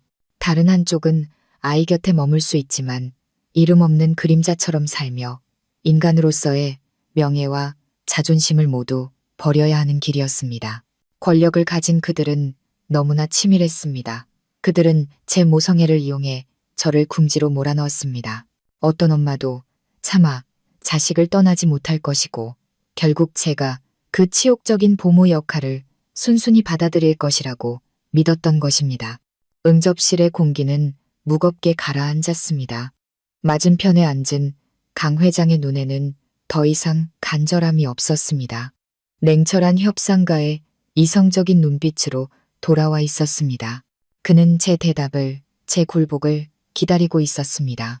바로 그때 제 아들 민준이가 숨막히는 긴장감을 느꼈는지 더 이상 사탕을 만지작거리지 않았습니다. 아이는 크고 맑은 눈으로 저를 올려다보고 다시 강 회장을 쳐다보았습니다. 힘든 환경에서 자란 아이의 예민함은 무언가 잘못되었다는 것을 알아차리게 했습니다. 아이는 제 소매를 살며시 잡아당기며 속삭였습니다. 엄마, 왜 울어? 안 기뻐? 저는 깜짝 놀라 뺨을 만져보았습니다. 어느새 눈물이 흐르고 있었습니다. 저는 황급히 눈물을 닦고 아이에게 애써 미소를 지어 보였습니다. 아니야, 아들. 엄마 괜찮아. 하지만 강 회장은 이 기회를 놓치지 않았습니다. 그는 제 아들을 보며 그가 생각하기에 가장 인자한 미소를 지으려 애썼습니다. 민준아, 이리 온. 할아버지한테 오너라. 그는 아이에게 손짓했습니다. 민준이는 잠시 망설이다가 허락을 구하듯 저를 쳐다보았습니다. 저는 어찌할 바를 몰라 그저 작게 고개를 끄덕였습니다. 아이는 조심스럽게 강 회장에게 다가갔습니다. 그는 아이를 번쩍 들어 자기 무릎에 앉혔습니다. 내 강아지, 여기가 마음에 드느냐? 그는 화려한 방을 한 바퀴 둘러보며 물었습니다. 여기에는 멋진 장난감도 많고 내 방도 따로 있고 널 돌봐줄 사람들도 많단다. 넌 최고의 학교에 다니게 될 거고 나중에는 이 큰 회사를 모두 물려받게 될 거야. 좋지? 민준이는 눈을 동그랗게 뜨고 주위를 둘러보았습니다. 이 화려함은 시골 아이의 상상을 초월하는 것이었을 겁니다. 아이는 신이 나서 고개를 끄덕였습니다. 네, 좋아요. 기대했던 대답을 들은 강 회장은 만족스러운 미소를 지었습니다. 그는 의미심장한 눈빛으로 저를 힐끗 쳐다보았습니다. 마치 보시오, 어떤 아이도 이런 유혹을 거절할 수 없지라고 말하는 듯 했습니다. 그리고 그는 아이에게 계속해서 말을 이어갔습니다. 그럼 할아버지랑 여기서 살고 싶으냐? 여기서 넌 모든 걸 가질 수 있단다. 넌 이제 도련님이 되는 거야. 아무도 널 괴롭히지 못할 거란다. 그는 어린아이의 머릿속에 부와 권력에 대한 개념을 잔인하게 심어주고 있었습니다. 저는 심장이 멎는 것 같았습니다. 처음으로 정말 두려웠습니다. 아들이 이 거대한 유혹 앞에서 흔들릴까봐 두려웠습니다. 아들이 저 없는 부귀영화를 택할까봐 두려웠습니다. 하지만 그때 민준이의 앳된 목소리가 강 회장의 말을 끊었습니다. 제가 여기서 살면 우리 엄마도 같이 살아요? 아들의 질문에 강 회장의 얼굴에서 미소가 살짝 굳었습니다. 그는 5살짜리 아이가 그렇게 깊이 생각할 줄은 몰랐던 것 같습니다. 내 엄마는, 그는 잠시 머뭇거리다 저를 힐끗 보고는 다시 아이를 보며 말했습니다. 네, 엄마는 엄마의 삶이 있단다. 하지만 할아버지가 자주 보러 오게 해줄게. 민준이는 고개를 갸웃하며 작은 미간을 찌푸렸습니다. 엄마 삶이 뭔데요? 왜 엄마는 민준이랑 같이 못 살아요? 엄마는 이 궁전이 싫어요? 아들의 순수한 질문은 무심코 강 회장을 곤란한 상황으로 몰아넣었습니다. 그는 아이의 엄마가 보모처럼 살거나 더 나쁘게는 아이의 인생에서 사라져야 한다는 진실을 차마 말할 수 없었습니다. 잠시 망설이던 그는 더 잔인한 방법을 쓰기로 한 듯 했습니다. 그는 아이에게 직접 선택을 강요하려 했습니다. 민준아, 그의 목소리가 심각해졌습니다. 내 엄마는 시골 생활에 익숙해서 도시 생활을 좋아하지 않는단다. 이제 네가 선택해야 해. 하나는 할아버지와 여기서 도련님으로 살면서 모든 것을 다 갖는 것. 또 하나는 엄마를 따라 시골로 돌아가서 작은 집에 살고 계속 친구들에게 놀림받는 것. 선택하거라. 방 안의 모든 것이 숨을 죽였습니다. 저 사람이 지금 무슨 짓을 하는 걸까요? 어떻게 5살짜리 아이에게 이토록 잔인한 선택을 강요할 수 있을까요? 저는 벌떡 일어나 아이를 되찾아오고 싶었지만 발이 바닥에 붙어버린 것 같았습니다. 저는 아들이 어떻게 대답할지 보고 싶었습니다. 어떤 대답이 나오든 받아들일 준비를 했습니다. 민준이는 침묵했습니다. 아이는 강 회장을 보다가 다시 저를 향해 고개를 돌렸습니다. 아주 오랫동안 깊은 눈으로 저를 바라보았습니다. 그 눈빛 속에는 혼란과 망설임이 있었지만 그 무엇보다도 끝없는 사랑이 담겨 있었습니다. 아이는 화려한 방과 할아버지의 멋진 옷을 보고 다시 낡은 옷을 입고 눈가가 붉어진 채 앉아있는 저를 보았습니다. 그리고 아이는 강 회장의 무릎에서 내려왔습니다. 조금의 망설임도 없이 아이는 제게 달려와 제 품에 와락 안기며 목을 꽉 끌어안았습니다. 나는 엄마를 선택할래요. 아이의 작지만 또렷한 외침이 숨막히는 정적을 깨뜨렸습니다. 궁전도 필요 없고 장난감도 필요 없어요. 나는 엄마만 있으면 돼요. 엄마, 우리 집으로 가요. 민준이는 여기 있기 싫어요. 제 눈물이 터져 나왔습니다. 저는 아이의 작은 몸을 꽉 껴안고 머리와 이마에 입을 맞추었습니다. 행복과 자랑스러움의 눈물이었습니다. 제 아들, 제 작은 아들이 저를 실망시키지 않았습니다. 아들은 저 세상의 모든 부귀영화를 버리고 사랑을 택했습니다. 아들의 말은 제 온몸에 헤아릴 수 없는 힘을 불어넣었습니다. 제 안의 모든 두려움과 망설임을 날려버렸습니다. 저는 더 이상 작고 무력하게 느껴지지 않았습니다. 저는 어머니였고 아들의 행복과 선택을 지키기 위해 끝까지 싸울 것입니다. 아들의 외침은 단지 긍정의 말이 아니었습니다. 돈이면 모든 것을 살 수 있다고 믿었던 저 권력자들의 뺨을 후려치는 통쾌한 일격이었습니다. 아들의 또렷한 외침 후 응접실은 어색한 침묵에 잠겼습니다. 강 회장은 의자에 굳은 채 앉아 있었습니다. 그의 권위적인 얼굴에는 당혹감과 어쩌면 약간의 부끄러움이 스쳐 지나갔습니다. 그는 평생 어떤 협상에서도 져본 적이 없었겠지만 오늘 그는 졌습니다. 5살 아이의 순수함과 순결한 사랑 앞에 패배한 것입니다. 김민석 비서는 그저 고개를 숙여 제 시선을 피할 뿐이었습니다. 저는 아들을 품에 안고 그 작은 몸에서 전해져 오는 따뜻함과 힘을 느꼈습니다. 더 이상 울지 않았습니다. 저는 고개를 들어 강 회장의 눈을 똑바로 쳐다보았습니다. 제 눈빛에는 더 이상 두려움이나 간절함이 없었습니다. 전례 없는 단호함과 자신감이 자리 잡고 있었습니다. 회장님, 제 아들의 대답을 들으셨죠? 제가 입을 열었습니다. 목소리는 차분했지만 아주 분명했습니다. 회장님께서 제시하신 2가지 선택, 우리 모자는 둘 다 필요 없습니다. 강 회장은 정신을 차린 듯 했습니다. 그는 헛기침을 하며 평소의 위엄을 되찾으려 애썼습니다. 하은 씨, 너무 성급하게 결정하지 마시오. 이건 아이의 미래가 걸린 일이오. 순간의 감정으로 아이의 인생 전체를 망칠 수는 없지 않소. 망친다고요? 저는 차갑게 웃었습니다. 회장님, 부유하게 살고 하인들의 시중을 받지만 엄마와 떨어져 살고 친아버지는 인정조차 해주지 않는 가정에서 사는 것이 좋은 삶이라고 생각하십니까? 돈은 넘치지만 사랑이 부족하게 자라는 것이 밝은 미래라고 생각하십니까? 죄송하지만 행복에 대한 저와 회장님의 관점은 많이 다른 것 같군요. 저는 아들을 꼭 껴안은 채 일어섰습니다. 지난 5년 동안 우리 모자는 가난하게 살았습니다. 맞습니다. 사람들의 손가락질과 멸시를 견뎌야 했습니다. 그것도 맞습니다. 하지만 제 아들은 단 하루도 사랑이 부족했던 적이 없습니다.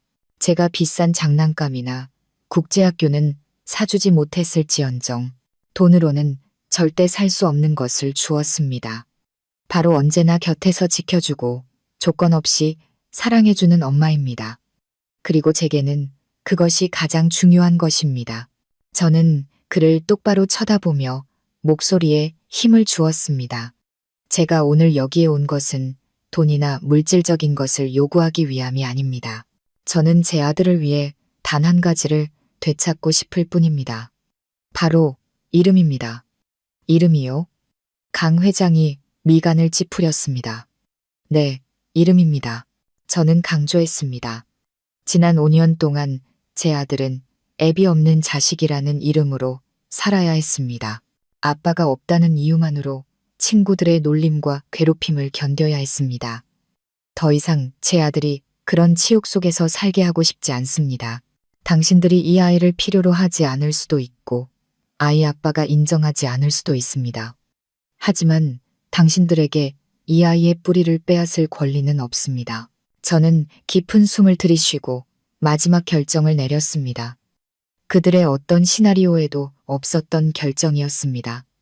저는 회장님 댁에 돈을 한 푼도 받지 않겠습니다.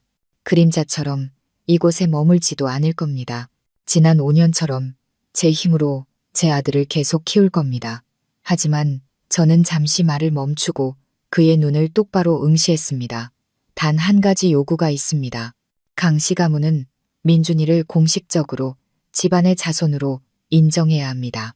아이의 이름을 족보에 올려야 하고 친척들과 관계자들이 있는 자리에서 아이의 신분을 공표하는 너무 거창하지는 않더라도 격식 있는 자리를 마련해야 합니다.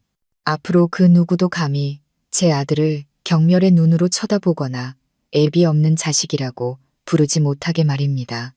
만약 이 요구를 들어주신다면 저는 다시는 회장님 댁의 삶을 방해하지 않겠습니다. 저와 제 아들은 우리만의 삶을 살아갈 겁니다. 하지만 만약 동의하지 않으신다면 저는 도전적인 미소를 지었습니다. 아마도 법과 언론의 도움을 받아야 할 것 같군요. 진성그룹의 유일한 손주가 친가족에게 버림받았다는 이야기는 그들에게 아주 흥미로운 소재가 될 거라고 믿습니다. 제 말은 조용한 응접실에 터진 폭탄과도 같았습니다. 강 회장은 망연자실한 표정이었습니다. 그는 아마 평생 동안, 그것도 시골 출신의 젊은 여자에게 이렇게 궁지에 몰린 적이 없었을 것입니다. 제 요구는 돈을 원하지는 않았지만 그들이 가장 중요하게 여기는 가문의 명예와 체면을 정면으로 겨누고 있었습니다. 민준이를 공개적으로 인정한다는 것은 강훈에게 혼외자가 있다는 사실을 인정하는 것과 같았습니다. 이는 그룹의 이미지와 그의 임박한 결혼에 심각한 타격을 줄 수 있는 스캔들이었습니다. 하지만 동의하지 않는다면 모든 것을 세상에 알리겠다는 제 협박은 훨씬 더 무서운 것이었습니다. 저는 더 이상 과거에 순진하고 겁 많던 시골 처녀가 아니었습니다. 5년간의 풍파는 제게 강철 같은 의지와 냉정한 결단력을 주었습니다. 저는 상대의 약점을 이용해 제 무기로 삼는 법을 배웠습니다. 저는 그들을 어떤 수를 두어도 손해를 볼 수밖에 없는 막다른 길로 몰아넣었다는 것을 알았습니다. 아들의 끝없는 사랑으로 힘을 얻은 한 어머니의 결심은 이 대결의 힘의 균형을 완전히 뒤바꿔 놓았습니다. 어르신 여러분, 제가 단호한 요구를 던진 후 웅장한 응접실은 무거운 침묵에 잠겼습니다. 강 회장은 얼굴이 어두워진 채 깊은 생각에 잠겨 있었습니다. 그는 가문의 명예와 모든 것을 파괴할 수 있는 언론 스캔들의 위험 사이에서 저울질하고 있었습니다. 저는 그를 막다른 골목으로 몰았다는 것을 알았습니다. 저는 서두르지 않고 그저 조용히 아들을 아는 채 그의 결정을 기다렸습니다. 바로 그때 응접실 문이 벌컥 열렸습니다. 강훈이 들어왔습니다. 아마 밖에서 모든 이야기를 엿들었던 모양입니다. 그의 얼굴에는 더 이상 처음의 오만함이나 경멸이 없었습니다. 대신 분노와 혼란, 그리고 약간의 호기심이 뒤섞인 복잡한 표정이었습니다. 갑자기 그의 시선이 민준이에게, 정확히는 아이의 목에 걸린 목걸이에 다차 표정이 굳었습니다. 샹들리에 불빛 아래 반짝이는 은 목걸이. 그것은 제가 지난 5년간 간직해온 K 이니셜이 새겨진 바로 그 목걸이였습니다. 강훈은 목걸이를 뚫어지게 쳐다보았습니다. 처음에는 여전히 낯선 눈빛이었습니다. 하지만 그의 손가락이 무의식적으로 펜던트, 그 정교하게 새겨진 K 이니셜에 닿았을 때 기이한 일이 일어났습니다. 그의 눈이 갑자기 커지고 동공이 수축했습니다. 그는 손으로 머리를 감싸 쥐었고 얼굴에는 극심한 고통이 드러났습니다. 그는 나지막한 신음과 함께 비틀거리며 뒤로 물러나다 테이블에 부딪혔습니다. 극힌 낡은 필름 조각처럼 파편적이고 흐릿한 이미지들이 갑자기 그의 머릿속을 스쳐 지나갔습니다. 쏟아지는 비, 천둥 번개 소리, 끔찍한 충돌, 머리를 꿰뚫는 듯한 통증.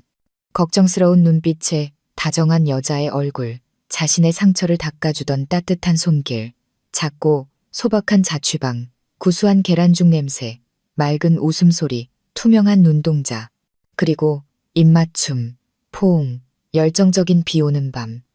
산산조각나 완전히 지워진 줄 알았던 기억의 파편들이 갑자기 되살아나 맹렬하게 그의 뇌를 공격했습니다.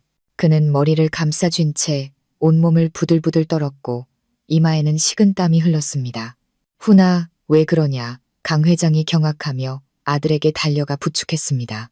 김 비서도 황급히 의사를 불렀습니다. 저는 그의 갑작스러운 변화에 얼어붙은 채 서 있었습니다. 대체 무슨 일이 벌어지고 있는 걸까요? 저 목걸이가 무언가를 촉발시킨 걸까요? 강훈은 아버지의 손을 가볍게 밀어냈습니다. 그는 더 이상 소리 지르지 않고 그저 거친 숨을 몰아쉬었습니다. 그는 천천히 고개를 들어 저를 바라보았습니다.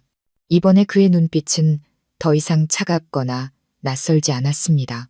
혼란과 당혹감, 그리고 그 깊은 곳에서 희미하게 반짝이는 아라봄의 빛이 담겨 있었습니다.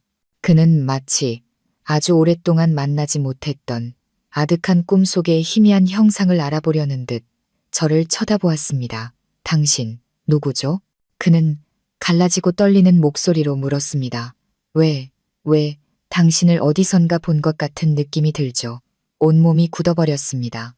그가 기억을 되찾기 시작한 걸까요? 운명의 그 밤에 대한 기억, 우리가 함께했던 그 짧은 시간에 대한 기억이 돌아오고 있는 걸까요? 완전히 예상치 못한 사건, 희미한 희망의 빛이 제가 가장 기대하지 않았던 순간에 나타났습니다. 이 싸움은 이제 완전히 다른 방향으로, 그 시나리오를 저조차도 예측할 수 없는 방향으로 흘러가기 시작했습니다. 그날의 극심한 두통 이후 강훈은 주치의의 진료를 받고 안정제를 맞았습니다. 그는 더 이상 격한 반응을 보이지는 않았지만 무서울 정도로 침묵에 잠겼습니다. 그는 방에 틀어박혀 아버지조차 포함한 그 누구와도 대화하지 않았습니다. 한 여자와 비오는 밤에 대한 흐릿한 기억의 조각들이 풀리지 않는 수수께끼처럼 그의 머릿속을 맴돌았습니다. 그는 그 여자의 얼굴도 무슨 일이 있었는지도 명확히 기억할 수 없었습니다. 하지만 그 익숙함, 따뜻함, 그리고 약간의 죄책감은 너무나도 선명하게 그를 괴롭혔습니다. 한편 그 예기치 못한 사건 이후 강 회장은 우리 모자를 잠시 저택에 머물게 했습니다. 그것은 동의가 아닌 일종의 유보였습니다. 그는 우리에게 손님용 별채에 모든 편의시설이 갖춰진 방을 내주었지만 동시에 24시간 감시 인력을 붙였습니다. 모든 것이 혼란스러운 상황에서 제가 도망치거나 가족에게 불리한 행동을 할까봐 두려워했던 것입니다. 저는 굴복해서가 아니라 강훈의 기억이 정말로 돌아올 수 있을지 지켜보고 싶었기 때문에 머물기로 했습니다. 강훈은 비밀리에 자신만의 조사를 시작했습니다. 그는 아버지가 한 말을 믿지 않았습니다. 제 말도 믿지 않았습니다. 그는 오직 자기 자신만을 믿었습니다. 아무도 신경 쓰지 않는 틈을 타 그는 인터넷에서 약 6년 전 북쪽 산간 지역에서 발생한 모든 대형 오토바이 사고 관련 정보를 검색했습니다. 수백, 수천 개의 결과가 나왔지만 일치하는 정보는 없었습니다. 그는 또한 어떤 단서라도 찾을 수 있을까 싶어 자신의 옛 물건들을 뒤져보았습니다. 하지만 모든 것이 가족에 의해 너무나 깨끗하게 정리되어 있었습니다. 잃어버린 시간에 대한 모든 흔적은 지워져 있었습니다. 가족의 방해는 그의 의심을 더욱 키웠습니다. 그는 무언가 음모가 있고 진실이 숨겨져 있다는 것을 깨달았습니다. 아버지 강 회장은 그에게 현재의 삶과 약혼녀에게 집중하라고 충고했습니다. 그의 약혼녀인 부잣집 딸 역시 그의 변화에 짜증을 내기 시작했습니다. 그녀의 잔소리와 질투는 그를 더욱 숨막히게 하고 벗어나고 싶게 만들었습니다. 강훈의 내적 갈등은 날이 갈수록 격렬해졌습니다. 그의 반쪽, 현재의 자아는 모든 것을 잊고 정해진 부유하고 안정된 삶을 살라고 속삭였습니다. 하지만 다른 반쪽, 과거로부터 온 본능은 그에게 진실을 찾아야 한다고 재촉했습니다. 자신과 똑 닮은 눈을 가진 어린아이의 모습, 단호하지만 슬픔이 깃든 눈빛을 가진 여자의 모습이 꿈속에서도 그를 괴롭혔습니다. 마침내 며칠간의 고뇌 끝에 그는 과감한 결정을 내렸습니다. 그는 그곳으로 아버지가 사고가 났다고 말한 그 장소로 돌아가기로 결심했습니다. 어느 이른 아침 그는 가족에게 출장을 간다고 거짓말을 하고 김비서에게서 간신히 얻어낸 희미한 주소를 따라 홀로 차를 몰았습니다. 강훈의 과거로의 여정은 순탄치 않았습니다. 그는 길을 정확히 기억하지 못해 내비게이션과 주민들에게 물어가며 나아갔습니다. 그의 고급 세단이 울퉁불퉁한 비포장 시골길로 접어들었을 때 기이할 정도로 익숙한 느낌이 그를 덮쳤습니다. 마치 이 길을, 이 언덕을, 저 대나무 숲을, 이 굽은 길을 예전에 지나간 것 같았습니다. 모든 것이 왠지 모르게 친숙했습니다. 그는 5년 전 제가 그를 발견했던 바로 그 굽은 길에 차를 세웠습니다. 그는 차에서 내려 주위를 둘러보았습니다. 풍경은 거의 변하지 않았지만 그의 머릿속에서는 이미지들이 더 선명하게 떠오르기 시작했습니다. 그는 자신이 빗속을 질주하다가 미끄러져 거대한 충격과 함께 모든 것이 어두워지는 것을 보았습니다. 그는 마을 안으로 걸어 들어가 야고 6년 전에 사고 당한 사람을 구해준 박하은이라는 여자에 대해 물었습니다. 처음에는 아무도 입을 열지 않았습니다. 그들은 경계심 가득한 눈으로 그를 쳐다보았습니다. 하지만 그가 큰 돈을 내밀자 몇몇 사람들이 입을 열기 시작했습니다. 그들은 마을 끝 낡고 허름한 자취방이 있는 곳을 가리켰습니다. 강훈은 그 자취방을 찾아갔습니다. 오랫동안 버려진 듯 낡은 나무 문은 삐걱거렸습니다. 그는 문을 밀고 안으로 들어갔습니다. 안은 온통 두꺼운 먼지로 뒤덮여 있었고 거미줄이 사방에 쳐져 있었습니다. 하지만 그의 시선이 방구석의 낡은 침대에 닿았을 때 또다시 극심한 두통이 몰려왔습니다. 비 오는 밤 톡톡 떨어지는 빗소리, 희미한 등잔불 아래서 책을 읽고 있던 한 여자. 그녀가 고개를 들어 자신을 보며 지었던 다정한 미소. 그녀가 끓여주었던 따뜻한 계란죽. 그리고 그녀의 눈물, 박하은, 그는 무의식적으로 그 이름을 내뱉었습니다. 맞다, 그녀였다. 그의 기억 속 여자는 바로 자기 집에서 만났던 그 단호한 눈빛의 여자였다. 그는 여기에 있었다. 그는 그녀와 함께 여기서 살았다.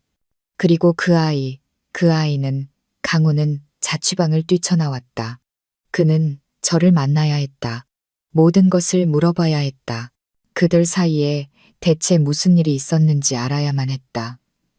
그의 내적 갈등은 끝을 향해 가고 있었다. 그는 진실이 지금의 삶을 완전히 파괴할지라도 그것과 마주하기로 선택했다. 어르신 여러분, 강훈이 과거를 찾아 헤매는 동안 저 화려한 저택에서의 제 인내심도 한계에 다다르고 있었습니다. 제가 요구 조건을 내건 지 거의 일주일이 지났습니다. 아들의 일로 충격을 받은 강 회장은 침묵에 빠졌습니다. 그는 동의도 거절도 하지 않은 채 그저 애매한 상태로 우리 모자를 붙잡아두고 있었습니다. 저는 그가 아들의 변화를 기다리고 있거나 혹은 저를 상대할 다른 방법을 찾고 있다는 것을 알았습니다. 하지만 저는 마냥 기다릴 수만은 없었습니다. 숨쉬는 것조차 감시당하는 듯한 이 황금 세장 속에서 영원히 살 수는 없었습니다. 제 아들은 맛있는 음식을 먹고 좋은 옷을 입고 비싼 장난감을 가지고 놀았지만 진정으로 행복해 보이지 않았습니다. 아이는 시골의 작은 집과 소꿉친구들을 그리워했습니다. 아이는 감금된 도련님의 삶이 아니라 평범한 삶을 필요로 했습니다. 그날 아침 저는 우리 모자의 단출한 짐을 챙겨 아들의 손을 잡고 곧장 강 회장의 서재로 향했습니다. 예고도 없이 문을 두드리고 바로 들어갔습니다. 그는 책상 뒤에 앉아 깊은 시름에 잠겨 있었습니다. 우리 모자를 보고 그는 조금 놀란 듯 했습니다. 회장님, 제가 단호하게 말했습니다. 생각할 시간은 충분히 드린 것 같습니다. 그래도 결정을 내리지 못하신다면 저희는 이만 떠나겠습니다. 예전의 우리 삶으로 돌아가겠습니다. 제 요구에 대해서는 3일의 시간을 더 드리겠습니다.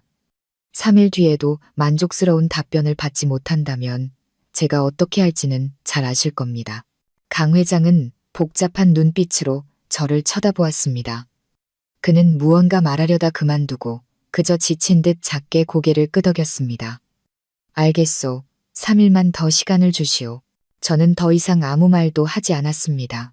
아들의 손을 잡고 돌아서 나왔습니다. 하지만 저는 객실로 돌아가지 않고 곧장 대문을 향해 걸어갔습니다. 미리 택시를 불러놓은 상태였습니다. 단 1초도 더 이곳에 머물 수 없었습니다. 저는 떠나야 했습니다. 제 삶의 주도권을 되찾아야 했습니다. 제가 아들의 손을 잡고 웅장한 철문을 나서려던 순간 하얀색 스포츠카 한 대가 쏜살같이 달려와 우리 앞에 급정거했습니다. 타이어가 끌리는 날카로운 소리가 울려 퍼졌습니다. 차문이 열리고 강훈이 뛰쳐나왔습니다. 그는 더 이상 냉정하고 세련된 재벌 2세가 아니었습니다. 평상복 차림의 머리는 헝클어져 있었고 얼굴은 수척했으며 그의 눈은 핏발이 서 있었습니다. 그는 말로 표현할 수 없는 눈빛으로 저를 쳐다보았습니다. 고통과 후회, 자책, 그리고 죽은 줄로만 알았던 사랑이 뒤섞인 눈빛이었습니다. 그는 기억을 찾는 여정에서 돌아왔고 모든 것을 찾아낸 듯 보였습니다. 하은아, 그는 갈라지고 떨리는 목소리로 불렀습니다. 단 한마디였지만 그 안에는 6년이라는 세월의 무게가 담겨 있었습니다. 그는 저를 하은 씨가 아닌 하은아라고 불렀습니다. 그는 저를 기억해낸 것입니다. 저는 그 자리에 굳어버렸고 심장이 미친 듯이 뛰었습니다. 민준이는 낯선 남자가 길을 막자 무서워서 제 다리 뒤로 숨었습니다. 강우는 아들을 보지 않았습니다. 그는 오직 저만을 보며 한 걸음 한 걸음 다가왔습니다.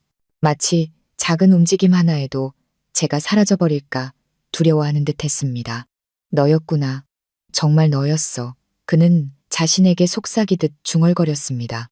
나 전부 다 기억났어.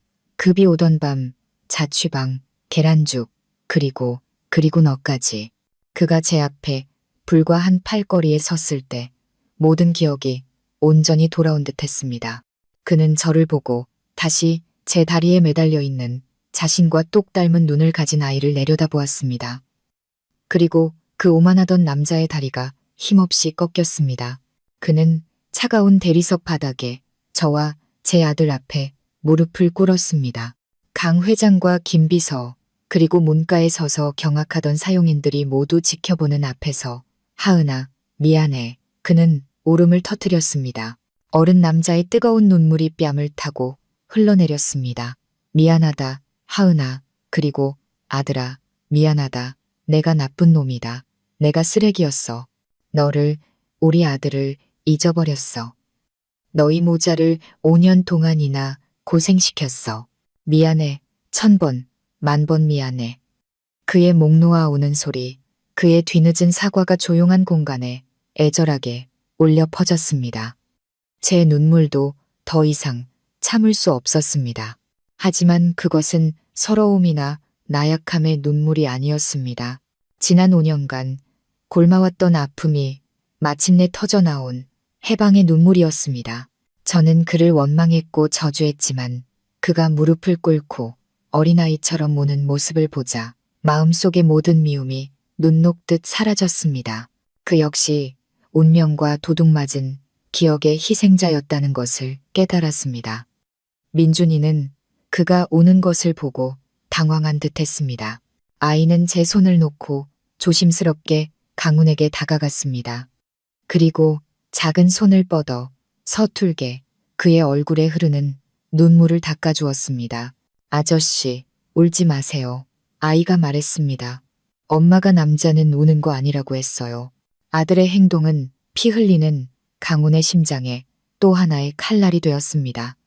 그는 고개를 들어 처음으로 진정으로 그 존재를 인정한 아들을 바라보았습니다. 그는 떨리는 손을 뻗어 아이를 안으려 했지만 차마 그러지 못했습니다. 아들, 그가 흐느꼈습니다. 저는 아이 곁으로 다가가 쭈그려 앉았습니다. 민준아, 이분은 아저씨가 아니야. 제 목소리가 메어 나왔습니다. 이분이 내 아빠야. 민준이는 눈을 동그랗게 떴습니다. 아빠요?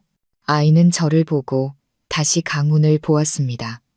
아빠라는 단어는 친구들에게서 수없이 들었지만 그 단어가 살아있는 사람과 연결된 것은 처음이었습니다. 강훈은 더 이상 감정을 억누르지 못했습니다. 그는 우리 모자를 한꺼번에 품에 와락 껴안았습니다. 마치 지난 세월의 모든 공백을 메우려는 듯 아주 힘껏 껴안았습니다. 하은아, 가지마. 다시는 나 떠나지 마. 제발 나한테 기회를 줘. 잘못을 바로잡을 기회, 아빠가 되고 남편이 될 기회를 줘. 부탁이야. 저는 그 익숙하면서도 낯선 품에 안겨 미친 듯이 뛰는 그의 심장 소리와 애절한 간청을 들었습니다. 마음이 복잡했습니다. 그를 용서할 수 있을까? 다시 시작할 수 있을까? 모든 것이 그렇게 쉬울 리가 없었습니다. 이 모든 일이 있고 난 후 5년간의 눈물과 치욕의 세월 끝에 우리가 다시 예전처럼 돌아갈 수 있을까요? 이 뒤늦은 사과가 너무나 많은 상처로 찢긴 마음을 과연 아물게 할 수 있을까요? 그 눈물의 재회 이후 저는 떠나지 않았습니다. 즉시 그를 용서해서가 아니라 제게 시간이 필요했기 때문입니다. 마음속의 복잡한 감정들을 정리하고 마주할 시간이 필요했습니다. 그리고 강훈의 후회가 진심에서 우러나온 것인지 아니면 순간적인 감정인지 지켜볼 필요도 있었습니다. 모든 것을 지켜본 강 회장은 더 이상 어떤 요구도 하지 않았습니다. 그는 조용히 우리 모자가 머물도록 배려하고 절대적인 사적인 공간을 마련해 주었습니다. 그 후 며칠 동안 강훈은 행동으로 자신의 변화를 증명했습니다. 그는 약혼녀 가족의 반대와 사업에 미칠 영향을 무릅쓰고 파혼했습니다. 그는 모든 시간을 우리 모자에게 쏟았습니다. 돈이나 물질적인 것으로 보상하려 하지 않고 오직 진심으로 다가왔습니다. 그는 아빠가 되는 법을 배웠습니다. 몇 시간이고 끈기 있게 아들과 블록 쌓기를 하고 축구를 가르쳐주고 서툰 솜씨로 동화책을 읽어주었습니다. 그는 또한 남편이 되는 법을 배웠습니다. 직접 부엌에 들어가 제가 좋아하는 음식을 만들었습니다.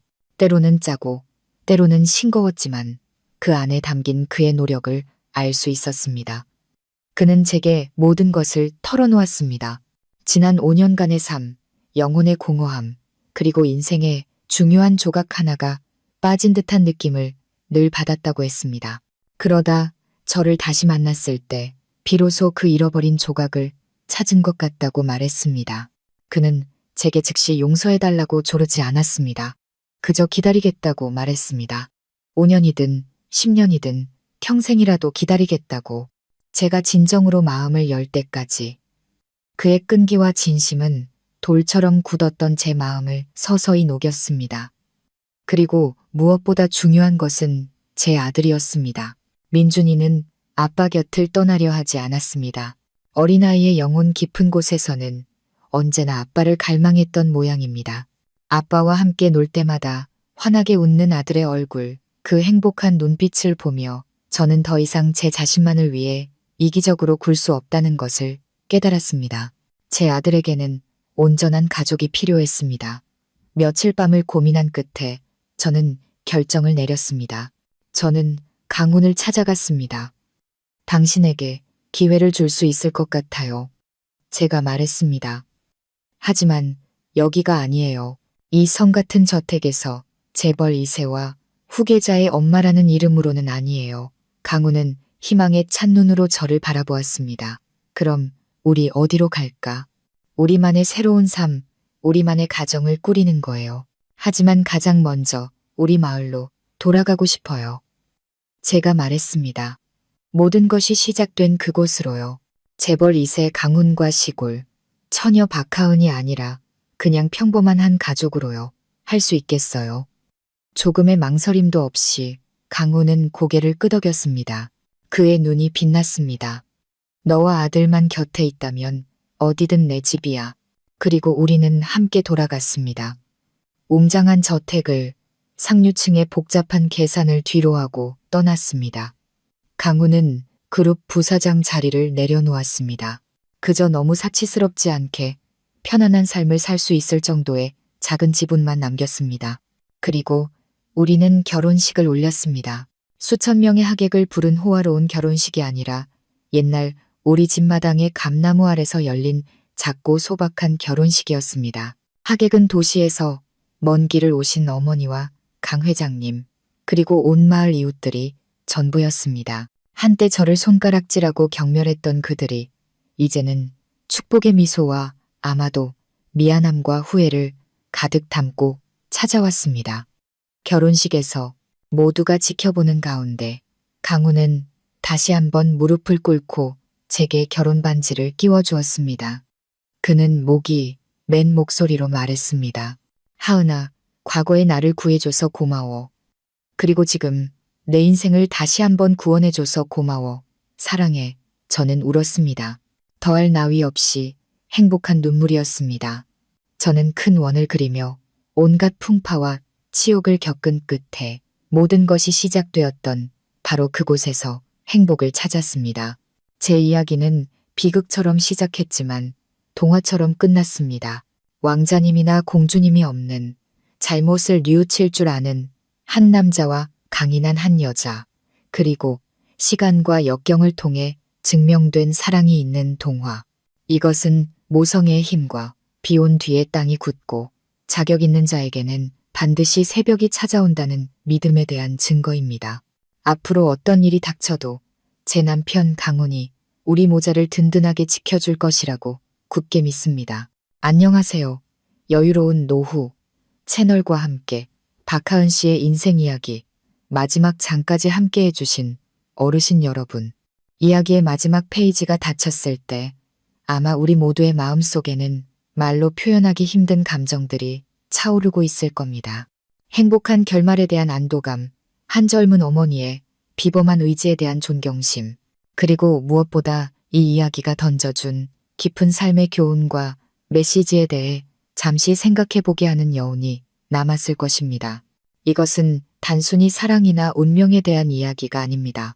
이것은 모성애에 대한 찬가이자 인간 존엄성의 가치에 대한 강력한 증거이며 역경에 맞서는 용서와 용기의 힘에 대한 깊은 교훈입니다. 이 이야기에서 가장 먼저 그리고 가장 감동적으로 다가오는 교훈은 바로 모성애의 비범한 힘입니다. 하은 씨가 인생의 가혹한 갈림길에서 가족에게 버림받고 사회 전체에 외면당했을 때 그녀를 쓰러지지 않게 붙잡아준 것은 바로 뱃속 작은 생명의 부드러운 발길질이었습니다. 자식을 향한 사랑은 연약한 의대생을 자신의 핏줄을 지키기 위해 무엇이든 할 준비가 된 강인한 어머니로 바꾸어 놓았습니다. 5년 동안 그녀는 자신을 위해서가 아니라 자식을 위해 살았습니다. 힘든 육체 노동을 감수하고 세상의 모진 비난을 묵묵히 삼켰습니다. 오직 아들이 평안하게 자랄 수 있도록 모성애는 그녀에게 생존의 힘뿐만 아니라 자존감과 긍지를 주었습니다. 강씨 가문이 돈과 권력으로 그녀를 억압했을 때 그녀는 자신만의 안락한 삶을 선택할 수도 있었습니다. 하지만 그녀는 맞서 싸우기를 택했습니다. 자신을 위해서가 아니라 아들의 이름을 되찾아주기 위해 아들이 애비 없는 자식이라는 꼬리표 때문에 누구 앞에서도 고개 숙이지 않게 하기 위해서였습니다. 그리고 아마 우리 모두의 마음을 울렸던 순간은 어린 민준이가 온갖 화려한 유혹 속에서도 망설임 없이 엄마에게 달려가 나는 엄마를 선택할래요 라고 외쳤을 때일 것입니다. 이는 하은 씨가 심었던 진실한 사랑이 마침내 아름다운 열매를 맺었음을 보여주는 가장 아름다운 증거입니다. 어머니의 가장 큰 행복은 자식에게 물질적으로 풍요로운 삶을 주는 것이 아니라 가족의 소중함을 가르치고 엄마의 품이 세상에서 가장 따뜻하고 안전한 곳임을 알게 해주는 것입니다. 이 교훈은 부모로서 살아가는 우리 모두에게 깊은 울림을 줍니다. 바쁜 현대 사회 속에서 우리는 때로 돈을 벌고 성공을 좇느라 아이들에게 가장 필요한 것이 비싼 장난감이나 명문 학교가 아니라 부모의 시간과 관심, 그리고 조건 없는 사랑이라는 사실을 잊고 삽니다. 아이들 곁에서 시간을 보내고 그들의 이야기에 귀 기울여 주십시오. 온 세상이 등을 돌려도 가족은 언제나 가장 평온한 안식처가 될 것이라는 사실을 알게 해 주십시오. 모성애의 힘과 더불어 하은 씨의 이야기는 인간의 존엄성과 자아의 가치에 대한 강력한 교훈을 줍니다. 하은 씨는 가난했고 미혼모라는 손가락질을 받았습니다. 하지만 단 한순간도 자신의 존엄성을 잃지 않았습니다. 그녀는 세상의 멸시 속에서도 죄인처럼 숨어 살지 않았습니다. 고개를 들고 일하며 정직한 노동으로 자신과 아들의 삶을 책임졌습니다. 하늘을 가릴 듯한 권력을 가진 강씨 가문과 마주했을 때 그녀는 조금도 두려워하거나 위축되지 않았습니다. 그녀는 돈을 요구하지도 부유한 집안의 한자리를 탐하지도 않았습니다. 그녀가 유일하게 요구한 것은 아들의 이름, 즉 인간의 존엄성이었습니다. 그녀는 돈은 사라질 수 있지만 한 번 잃어버린 명예와 자존심은 결코 되찾을 수 없다는 것을 알았습니다. 마을 사람들의 태도 또한 우리 사회가 때때로 약자를 어떻게 대하는지를 보여주는 씁쓸한 거울입니다. 하은 씨가 가난한 미혼모였을 때 그들은 서슴없이 독설과 경멸의 시선을 던졌습니다. 하지만 고급 세단이 나타나고 그녀의 아들이 후계자라는 사실을 알게 되자 그들의 태도는 180도 바뀌었습니다. 그들은 감탄하고 부러워했습니다. 이 사실은 때로 세상의 평가는 한 사람의 본질이 아니라 돈이나 지위 같은 표면적인 가치에 따라 결정된다는 것을 보여줍니다. 이 이야기는 우리에게 경고합니다. 자신이 가진 편견을 경계하십시오. 한 사람의 삶과 그가 짊어진 무게를 진정으로 이해하기 전에는 섣불리 판단하지 마십시오. 때로는 따뜻한 말 한마디, 편견 없는 눈빛 같은 작은 친절이 벼랑 끝에 선 사람에게 다시 일어설 힘을 주는 소중한 격려가 될 수 있습니다. 그리고 아마도 가장 깊은 인문학적 가치를 지닌 교훈은 바로 용서와 다시 시작할 기회에 대한 것일 겁니다. 강훈의 인생은 운명의 비극으로 가득 차 있었습니다. 그는 기억을 잃고 자신을 구해준 여자와 친아들까지 잊었습니다. 기억이 돌아왔을 때 그는 엄청난 자책감과 죄책감에 시달려야 했습니다. 그는 도망칠 수도 있었습니다. 돈으로 보상하고 자신의 부유한 삶을 계속 살아갈 수도 있었습니다. 하지만 그는 맞서기로 했습니다. 진심을 다해 무릎 꿇고 사과했습니다.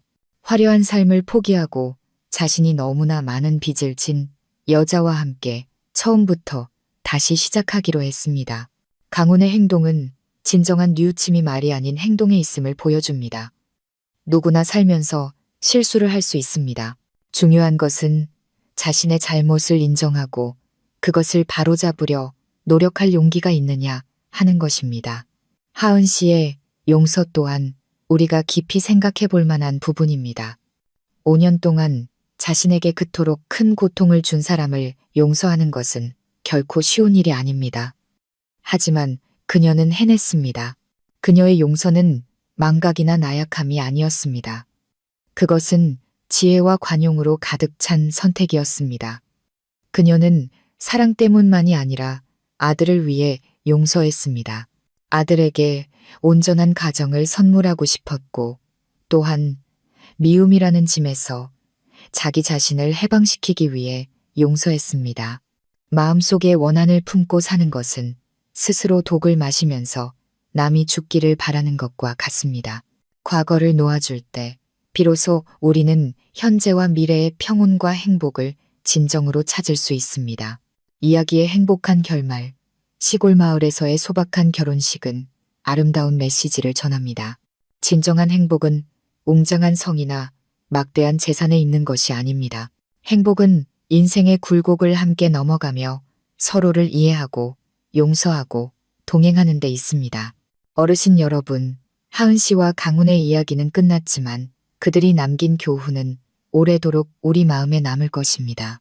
이 이야기는 우리에게 무한한 모성애의 힘과 돈으로 살 수 없는 존엄성의 가치를 가르쳐 줍니다. 판단 대신 공감으로 살아가고 뉘우침과 관용의 힘을 항상 믿으라고 일깨워 줍니다. 인생이 항상 동화 같지는 않을 것입니다. 넘어질 때도 있고 부당한 대우를 받을 때도 있을 것입니다. 하지만 하은 씨처럼 포기하지 않고 선한 것에 대한 믿음을 굳건히 지킨다면 비 온 뒤의 하늘은 반드시 맑게 갤 것입니다.